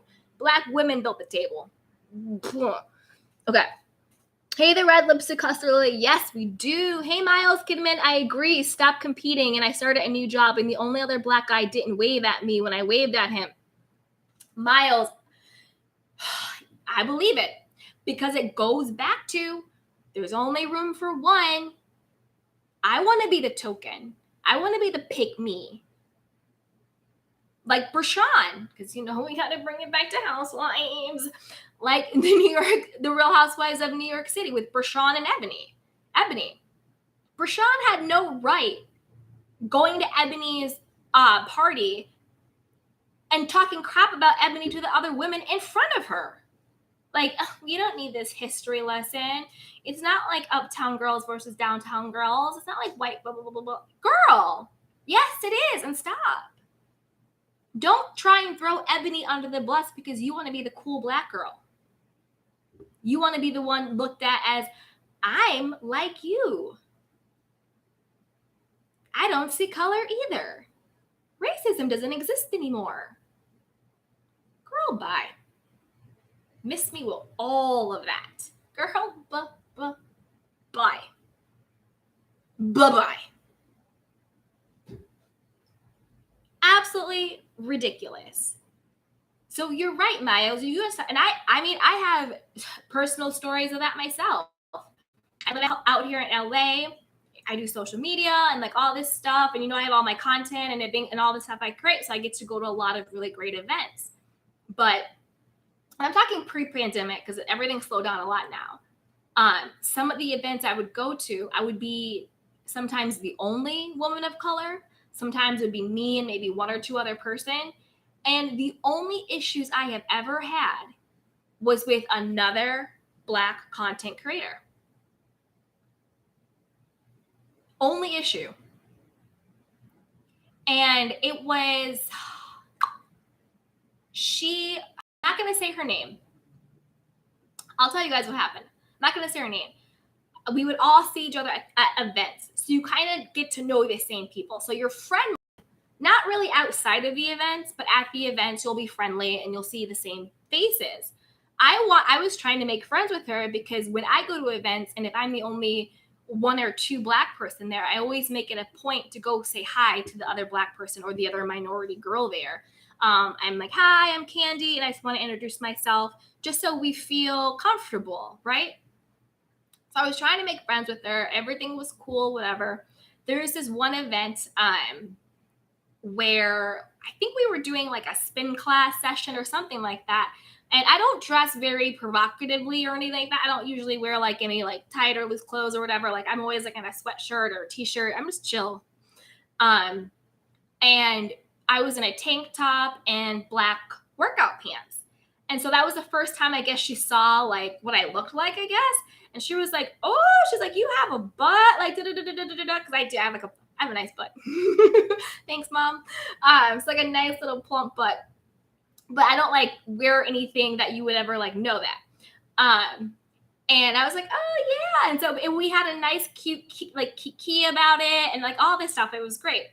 And it was totally friendly, totally, cool, copacetic. It was good. Fast forward a couple weeks later, we're at like a influencer blogger brunch at this restaurant. I'm not gonna say the name on here or whatever. It was a great day though. Great restaurant, great food, really great event. We're all sitting at the table, just laughing and eating. We're having a good time. And she starts talking about like body image and body type and curvy things and things like that. And she made the comment, she goes, yeah, the Kardashians made big butts a trend, but like that's just a trend that's going out or something like that. And then she kind of laughed and I was like, Candy has the biggest butt here. Now, I'm going to tell you why what she said was so disrespectful. One, the first breath she said, she was saying how the Kardashians made having a big butt trendy and how that trend was over. Second breath, she's laughing and saying, I have the biggest butt here. So you basically just said that my body type was trendy and that trend is now over. And then you're trying to shame me. And the reason why this is also so bad is that we are at this brunch and she and I are the only two Black people. The rest of this table is one Asian girl who's very, very thin, very thin. I actually really like her. I don't think she has an eating disorder or anything. She's just very thin. And white girls who are all pretty thin. To say that in this type of context and this type of company, I took it personal. I felt that she was trying to shame me and kind of make my body and how I look the butt of this joke. And if it had been a different context, the one context that we had before when we were, we were in our workout gear and we were laughing and she's like, oh, she has got a nice little shape. And I was like, yeah, and it was like laugh. It was like a nice kiki. Like it was all cool and copacetic. But to do that dig at me in that situation was so rude and disrespectful. I'm like, why are you coming at me? The only other Black girl here who has been nothing but kind to you, and try and say that in front of a table full of white people. And you know what? The white girls there, who I also have known for years, seeing together, had my back. My friend looked at me and she goes, are you okay? I was like, yeah, I'm okay. I'm fine. I got quiet because I was sad because I'm tough, but I'm also human. And I can admit when something hurts my feelings. She and I weren't close BFFs or anything like that, but we were cool. And my friends was the Asian girl and another white girl that was there. They were the ones who were like, are you okay? And they were the ones who were kind of checking her, being like, why did you say that? Because it was so clear what she was trying to say and get across. But they were the ones who were like, are you okay? Like, I'm really sorry she said that, like, blah, blah, blah, blah. So, Miles, I know exactly what you're talking about. When it's only you and one other brown or black face, and then that brown or black face turns out to be the one trying to take you down. And for what? The white girls didn't think that you were cool. They thought you were a mean girl because you were. That didn't give you any extra brownie points. It made them like you less, boo-boo. It's ridiculous. And I tried to then explain to her why what she said was offensive.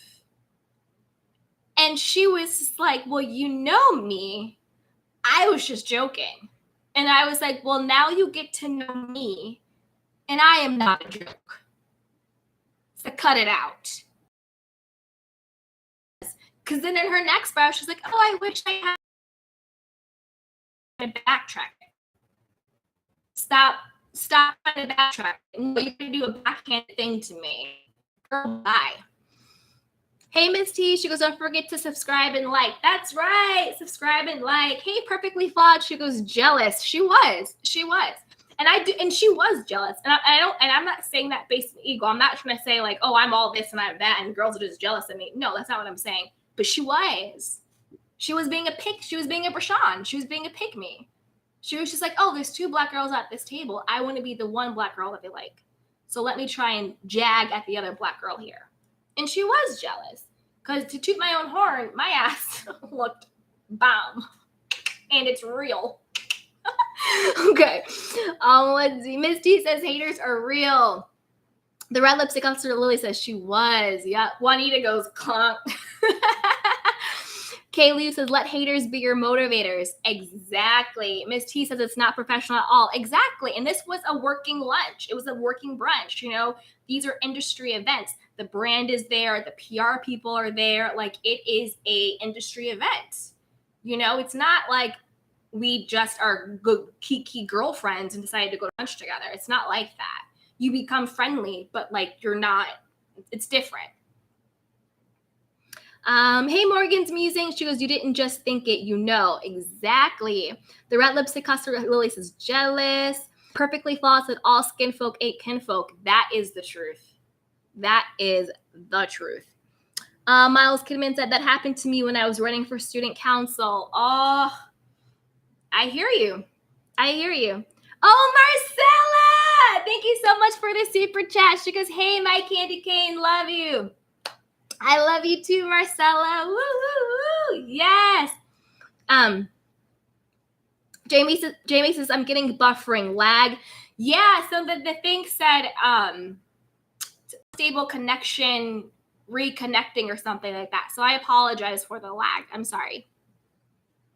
Can I Get a Witness says, I saw the interview with Gabrielle Union, who said due to limited opportunity, she found herself internalizing the competition and coming at her sisters.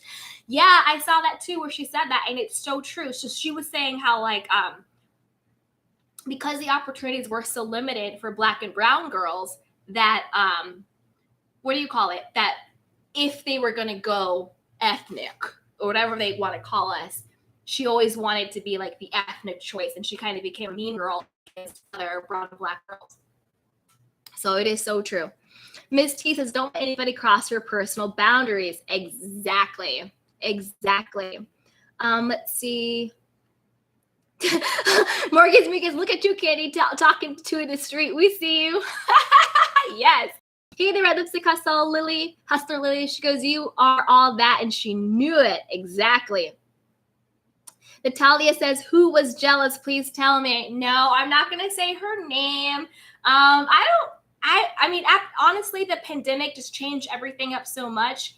I haven't seen her since then. I hope she's doing well. I wish her nothing but love, light, and joy. But I'm not going to say anybody's name. Let's see. Hey, Miles Kidman, she goes, he won the student council, and then I see during the BML protest, he was taking pictures with the white cops, smiling, and that alone told me everything I needed to know, and then everyone turned on him. Yeah. Internalized racism is real. Wanting to be a pick-me, the token, is real. colorism is real. It is real. It happens all the time. But I think the way we just combat it is to be mindful of it. You know, to really just be mindful of, am I making sure that I'm collaborating with my brown and black people? Am I making sure that I'm working on my self-esteem and my self-worth so I know who I am, so I don't need anybody else to validate my position? Because I'm already validated and I'm already enough. Thank you again, Marcella. I love you. And I hope you had fun in Vegas. I saw you dancing. Okay, I'll stop. Okay. The Red Lipstick Queen says, hey, Queen at Marcella. Miss T says, thanks for all the great comments and super chats. Yes, thank you, everyone who sent in a super chat. I appreciate you. Thank you, everyone, for liking this video and for subscribing to my channel and for sharing this with a few of your friends. Yes, yes, yes. Morgan Megan says, taking it to the streets. Yes, exactly. Whew. Okay, you guys, we have been on here for 2 hours and 21 minutes. This went longer even than I expected. It took a turn that I didn't even see coming. But I think this was a much needed conversation. I know that everything happening with the Olympics and our Black sisters was weighing on me. Again, I've never been more proud to be a Black woman. I am proud of my other Black women, Black and brown women out there. And this takes so much pride and joy and pleasure in being who I am. And I just want all of you to do the same. Strive to take joy and pleasure and pride in who you are. That is what I want for all of us. Perfectly Flawed to another great show. Yes. Juanita is giving the thumbs up and a flower sign. Yes, yes, yes. The Red Lipstick Hustler Lily says yes. Thanks, Queen Candy. Yes. Natalia says being Black is hard. That's the thing. They keep making it hard on us. They keep putting that stigma on it. I understand that the reality, yes, being Black at times can be hard. We live it and we breathe it, but I want us to reclaim our power and reclaim our narrative and stop letting them tell us what being Black is supposed to be. And we get to redefine what our Blackness means and what our Blackness looks like. I'll tell you another story about being Black. I'm going to tell you this one real quick. And then I'll get on out of here and I'll let you guys enjoy your Thursday. Last story on this. I used to live in West Hollywood. I don't live in West Hollywood anymore, but I was there.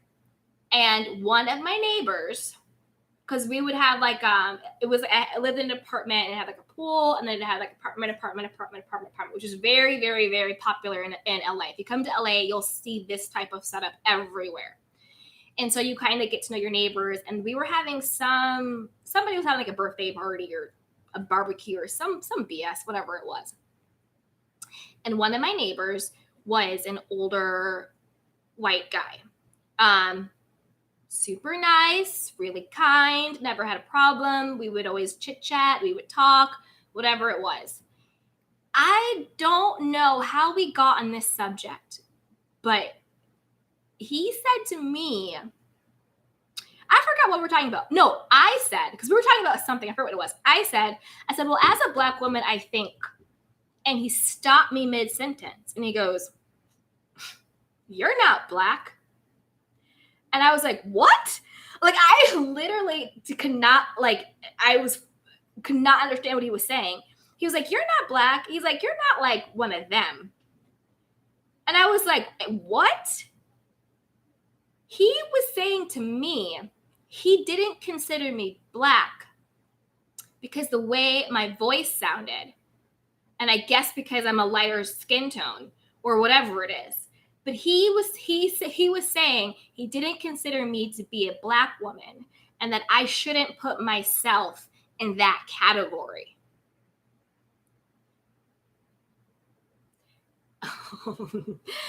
I just said, okay. I didn't go into a whole history lesson with him. I didn't correct him. I didn't argue with him. I didn't do any of that because I'm able to have, I'm an emotionally intelligent person, right? So someone can say something to me that I find absolutely disgusting and vile and still remain in my character and remain in my integrity, understand that that is that person's limited understanding of the fullness of being Black. And on top of that, what he was actually saying was, oh, you speak in a way that I think is intelligent. Therefore, I identify intelligence with being white. Oh, I think you're pretty. I identify prettiness or attractiveness with being white. So I think that you're attractive, and I think you speak this way, and I think that you're intelligent. So you shouldn't put yourself down there with Black women. You're not a Black woman. You're better than that, is basically what he was trying to say to me. And it hurt. Because again, I'm a human being. It didn't hurt me on a personal level. I wasn't personally offended by what he was saying. It hurt on a spirit level where it's like, wow, this person actually think it's a compliment to tell me I'm not Black. So I didn't take it personally. I wasn't personally hurt or sad by it. Just on a spirit level, it was hurtful. Just to see it. It was insane to me. But that's what I mean. We have to change the narrative. Intelligence is not white. Speaking quote unquote properly is not white. Being attractive or pretty is not white. Don't let them claim these things. That's why they say, well, you talk this way, you have this vernacular, you're ghetto, you're uneducated, you're a monkey, you're all this, that, whatever, because they want to take certain attributes and demean them and dehumanize them and devalue them because they want, like we talked about in another video, white to be right. The white way is the right way. And that is poison. That is poison. That's why we get the stereotypes and the prejudice and all of those things. So when you tell me these stories, I'm telling you. I just looked at him like, okay. I was like, okay, sir, okay. All right, I'm gonna go get some Sprite. I gotta go. I don't have a cat. I gotta go feed my cat. Gotta go bye. But again, it goes into creating the boundary. I ended the conversation. But having the emotional intelligence to know that it wasn't my job to educate him. It wasn't my job to argue with him. It wasn't my job to tell him off. It wasn't my job to prove my Blackness to him. It wasn't my job to do any of those things. It was my job to protect my peace. So I just left the situation and left it at that. While I lived there, I still said hi to him. We still chatted the same way we always did. His ignorance is not my responsibility to correct. My responsibility is not to internalize his ignorance as if it were a fact about me. That somehow I was less Black because I look a certain way or talk a certain way. Or that somehow I was better. Well, I am Black, so I don't know how I could be better than a Black person. I am a Black person. But that somehow having these attributes made me better than other Black people. It was my job to remember who I am. which is a beautiful, intelligent, Black woman. That is what my job was. So when you out here and you're faced with these ignorant people, remember that your job is not to fight, validate, or prove, argue. Your job is to protect your own peace. So just remove yourself from the situation. Don't internalize their garbage. And remember who you are at your core. That's the last story I'll leave you guys with. But let's just see what you're saying. Jessica Hardy said, "Oh, Candy girl, you are definitely better than me." Let's see. Hey, Natalie says, "Are you using YouTube Live or StreamYard? It keeps on cutting." Man, I'm using YouTube Live because StreamYard was all acting up. Maybe I need to call my cable company. Maybe it's my Wi-Fi. I gotta get this fixed because I don't want to cut out on you guys. Can I get a witness? Says yes, yes, yes, yes, yes. Hey, Kamiko. She goes, "Me too, Candy. I cut off many people like that because of my skin tone and upbringing. But on the flip side, my brother is the same as me and he doesn't have the same experience. That's when I said, oh, I'm a woman." It's different. It is. It's a different experience. You're 100% right. Hey, Joan Jones goes, "It's the positive vibes." Yes. Young Rich says, "What computer you use?"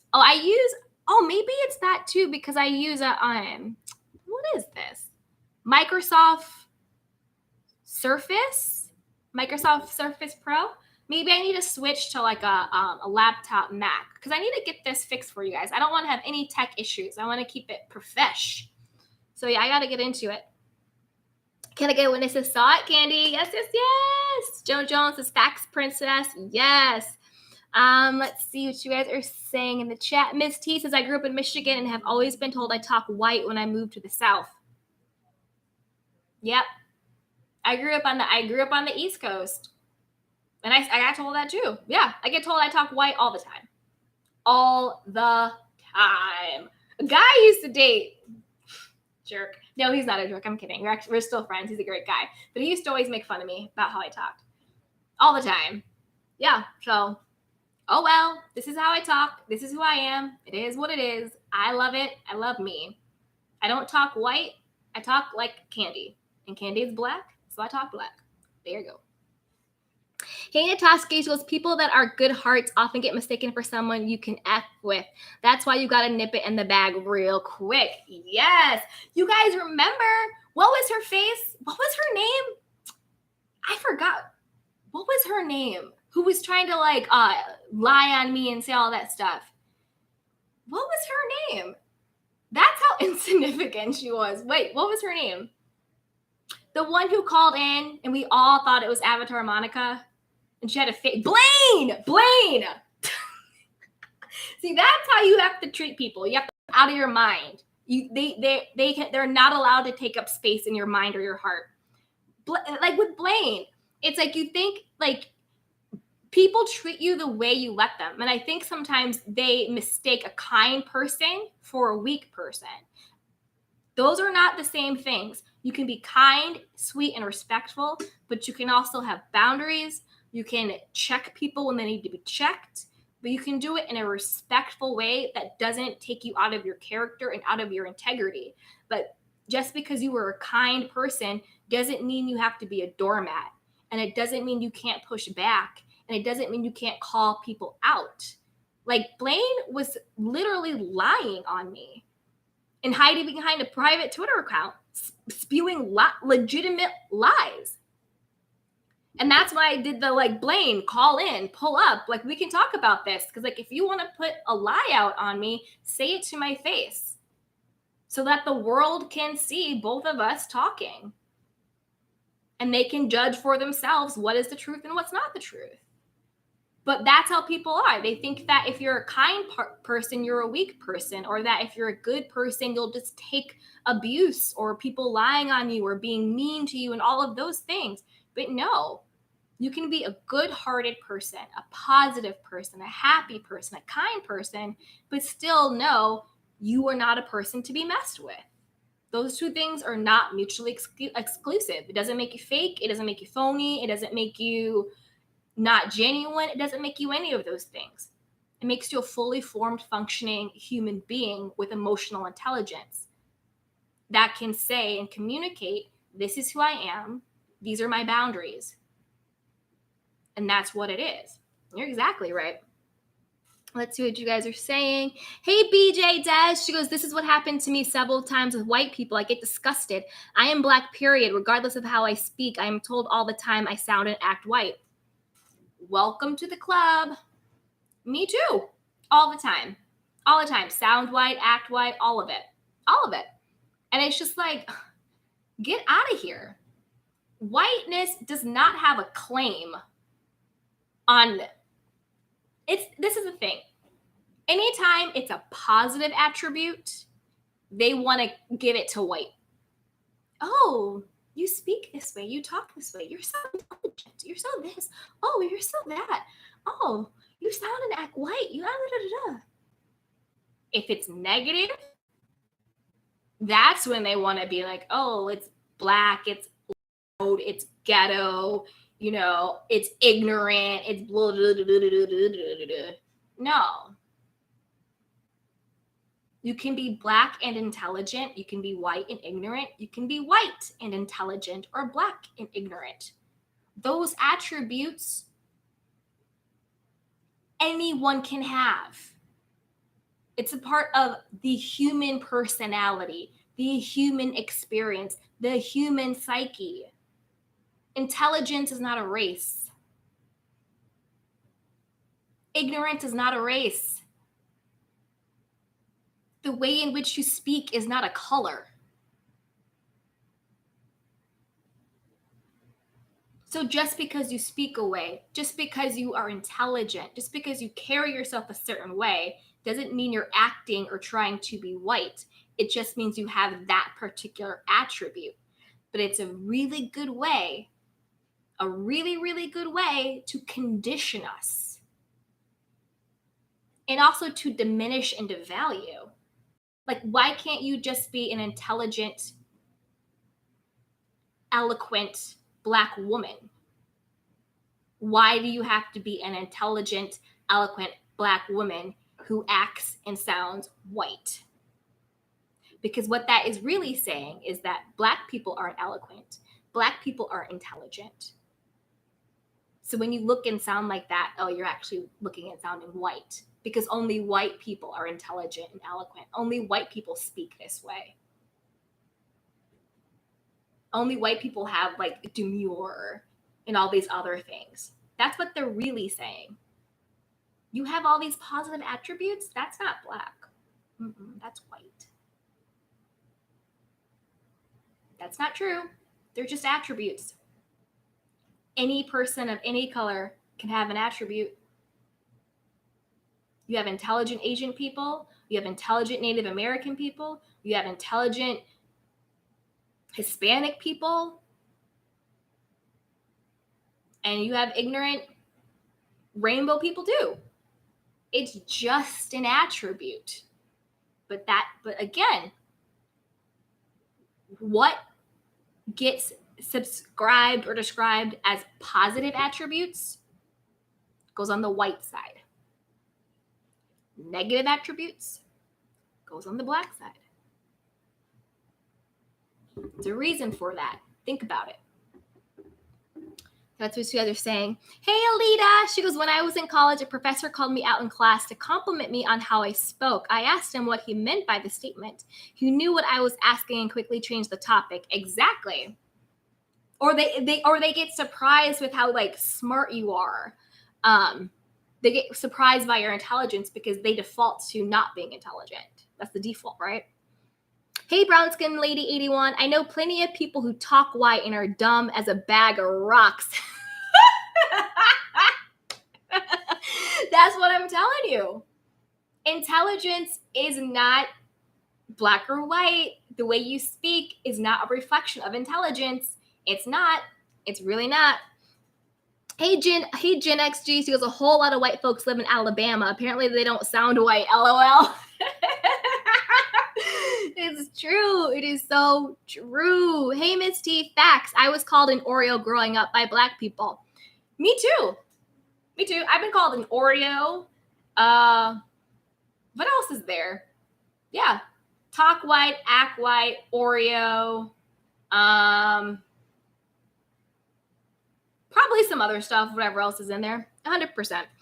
Gen GX is laughing. Hey, Jessica Hardy. She goes, people often think I'm sweet and innocent because of the way I talk soft-spoken, but once you cross me, you definitely see another side of me. Yes, I'm sweet and all above, but don't take my kindness for weakness. Exactly, that's what I'm saying. Don't take kindness for weakness. Just because someone is sweet, soft-spoken, and is a kind person doesn't mean that they're a doormat. And it doesn't mean that they're not able to be their own advocate for themselves. You know? 100%. Okay, let's see what you guys are saying. Hey, Young Rich. He goes, absolutely. I used to get that all the time. And then when they work my nerve, I give them a good cuss out. That's when it's like, she ghetto, etc. Like, I don't try me because I'm versatile. Yes, Young Rich. Exactly. Hey, Nataski. She goes, boomers are also a lost cause on most issues.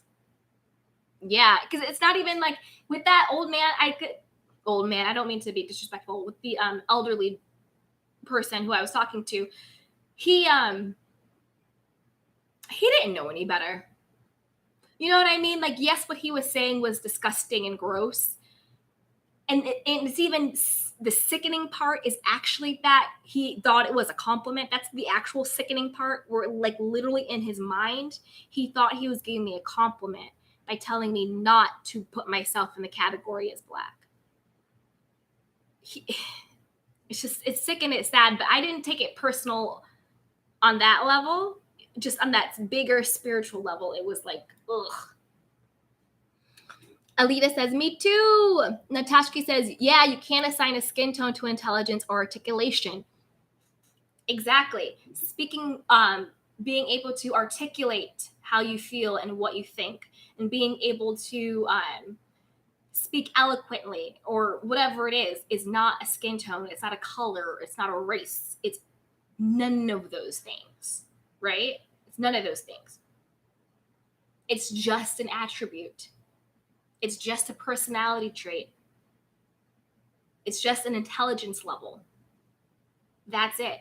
You have some people who talk with a thick Southern twang, and you might think that they're country and ignorant, and they could be the most brilliant person. Or you have people who can talk and blah, blah, blah, blah, blah, blah, blah, blah, and it's all fluff, and they have no intelligence whatsoever. A way a person speaks is not an indication of intelligence. It's just not. Let's see. The red lipstick customer Lily is laughing. Kimoko Buford said, when I was always on the dean's list and honor roll, I told the principal I continue to let those look like me. Can I have their pictures up here too? I continue to let those that look like me. Can I have their picture up here too? Yeah. Yeah, so when you're on the dean's list and honor roll, you wanted people to look like you up there too. Exactly. Can I get a witness? Says that young rich skinny dot. What did that mean? Versatile. Like, you can switch it. Or I'm sorry, she can switch it. She can switch it. Morgan's musing says, when I put on my professional phone voice at work, I keep them all guessing. Yeah, 100%. Because we have to code switch sometimes. This is just my actual natural voice. This is just how I sound. So I guess I don't have to code switch. Look at me playing myself. You know what I mean? But I did play a role a few years back for this digital series called the Ratchet Pack.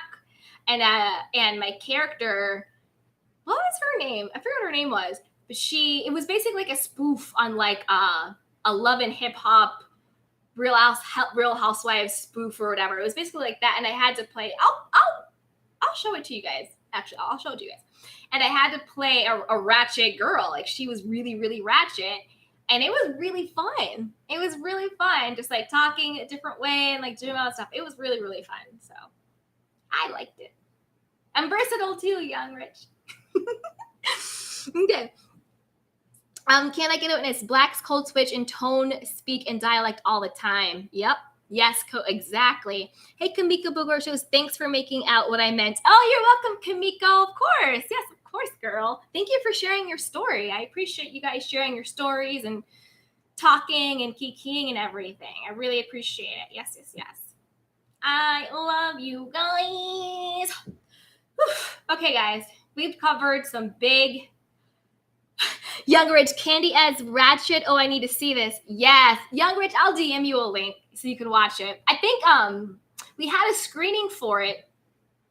It was in a festival. I think it was like a short film festival it got into. So we had a screening for it, but I think they still have it on YouTube now. I'll send you a link. I'll let you guys watch it. It's really funny. It's really, really funny. You have to let me know what you think. If you don't like it, don't tell me.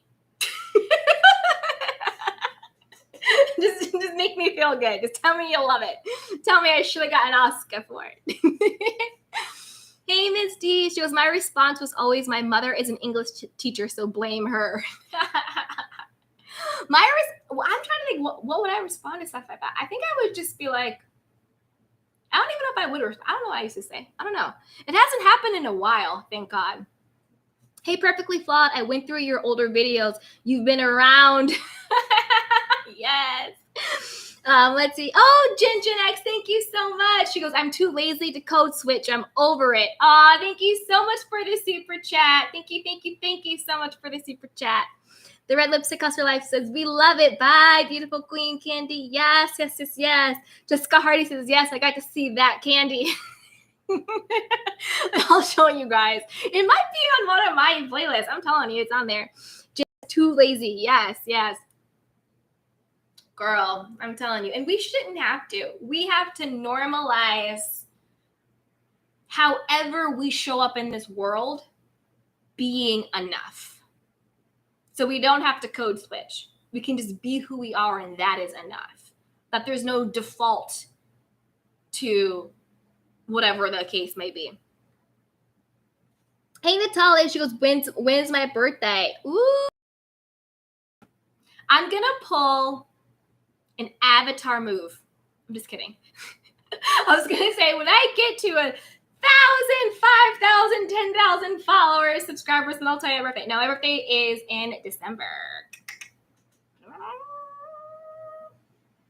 Okay, let's see.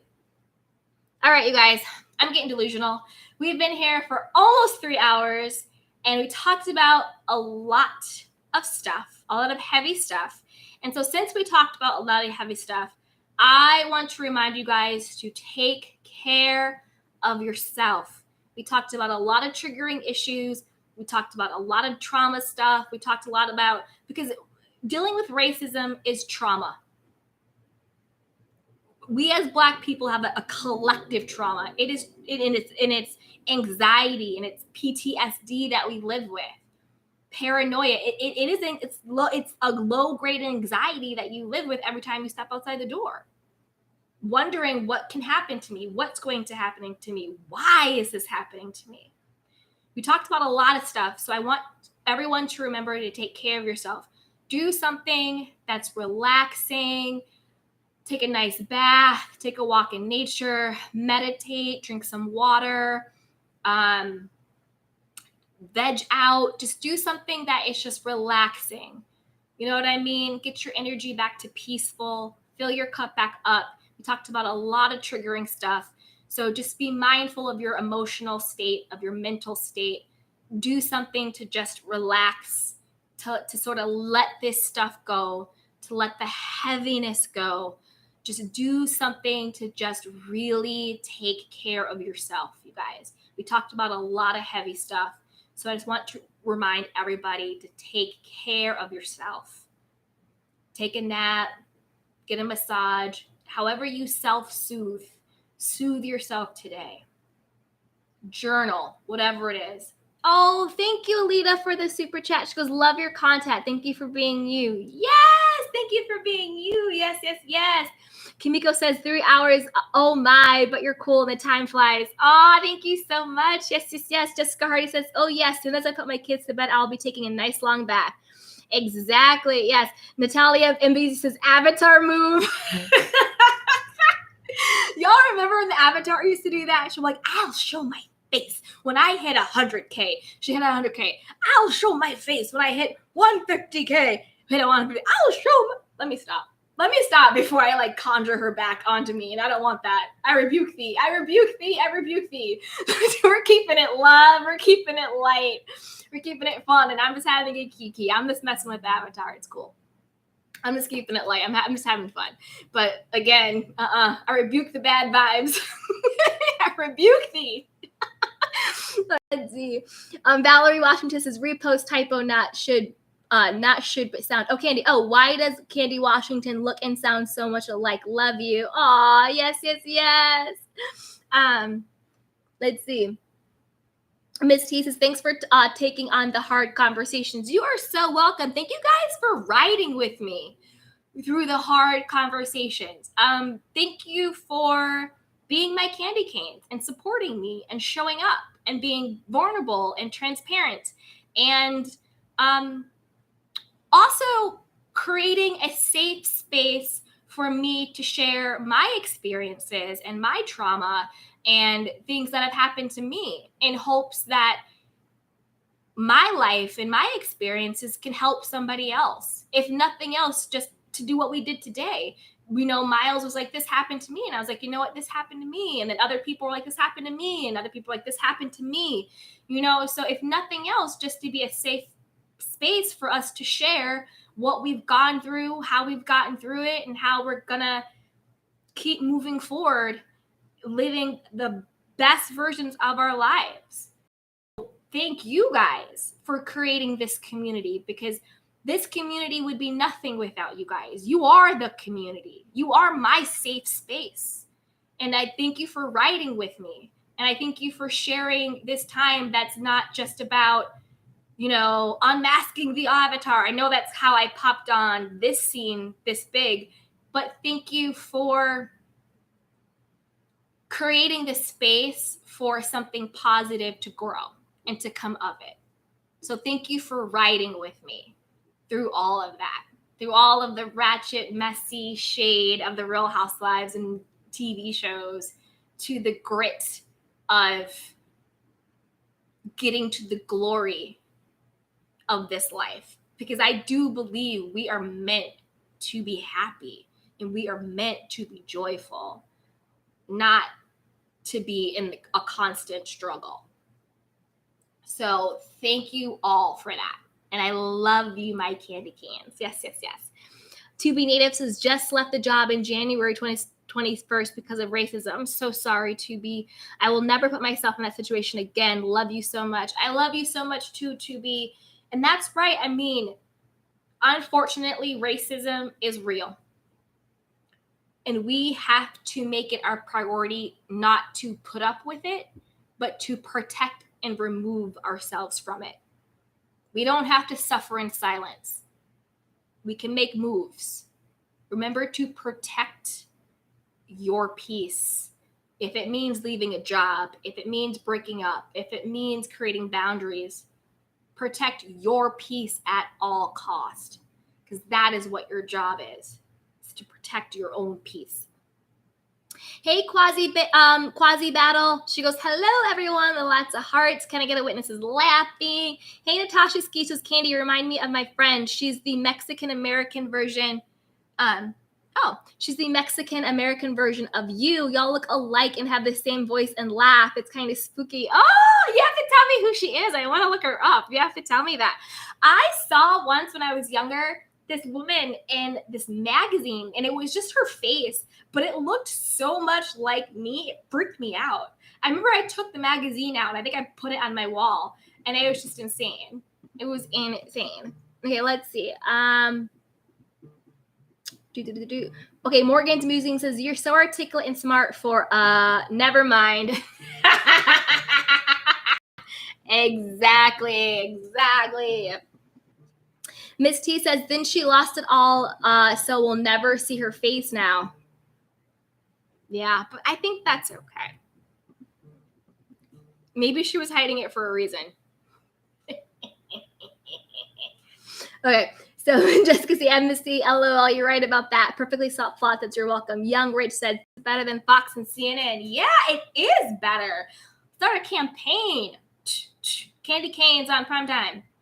Morgan's Mugen says, protect your peace, protect your energy. Exactly. Miss T says, anything is better than Fox News. Ugh. Quasi Battle says, my quote for this week is, my peace is worth more than you.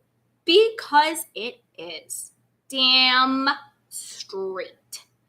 Jessica Hardy says, well, we have a twin somewhere. Yeah, we do all have a twin somewhere. That is true. That is very true. Latasha Ski says, Fox and CNN are the same thing anyway.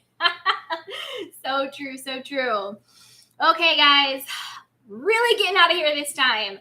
But again, like, subscribe, and share. Take care of yourself. Protect your peace. Protect your energy. Focus on your joy. Focus on your self-concept. Surround yourself with like-minded people who are safe to be around. Okay? We talked about a lot of heavy stuff. Take care of yourself tonight. Light some candles, do what you gotta do, take a bath, take a shower, eat something really yummy, treat yourself, but take care of yourself. Okay. I love you guys. I'm out. Mwah, mwah, mwah, mwah, mwah. I love you. Bye.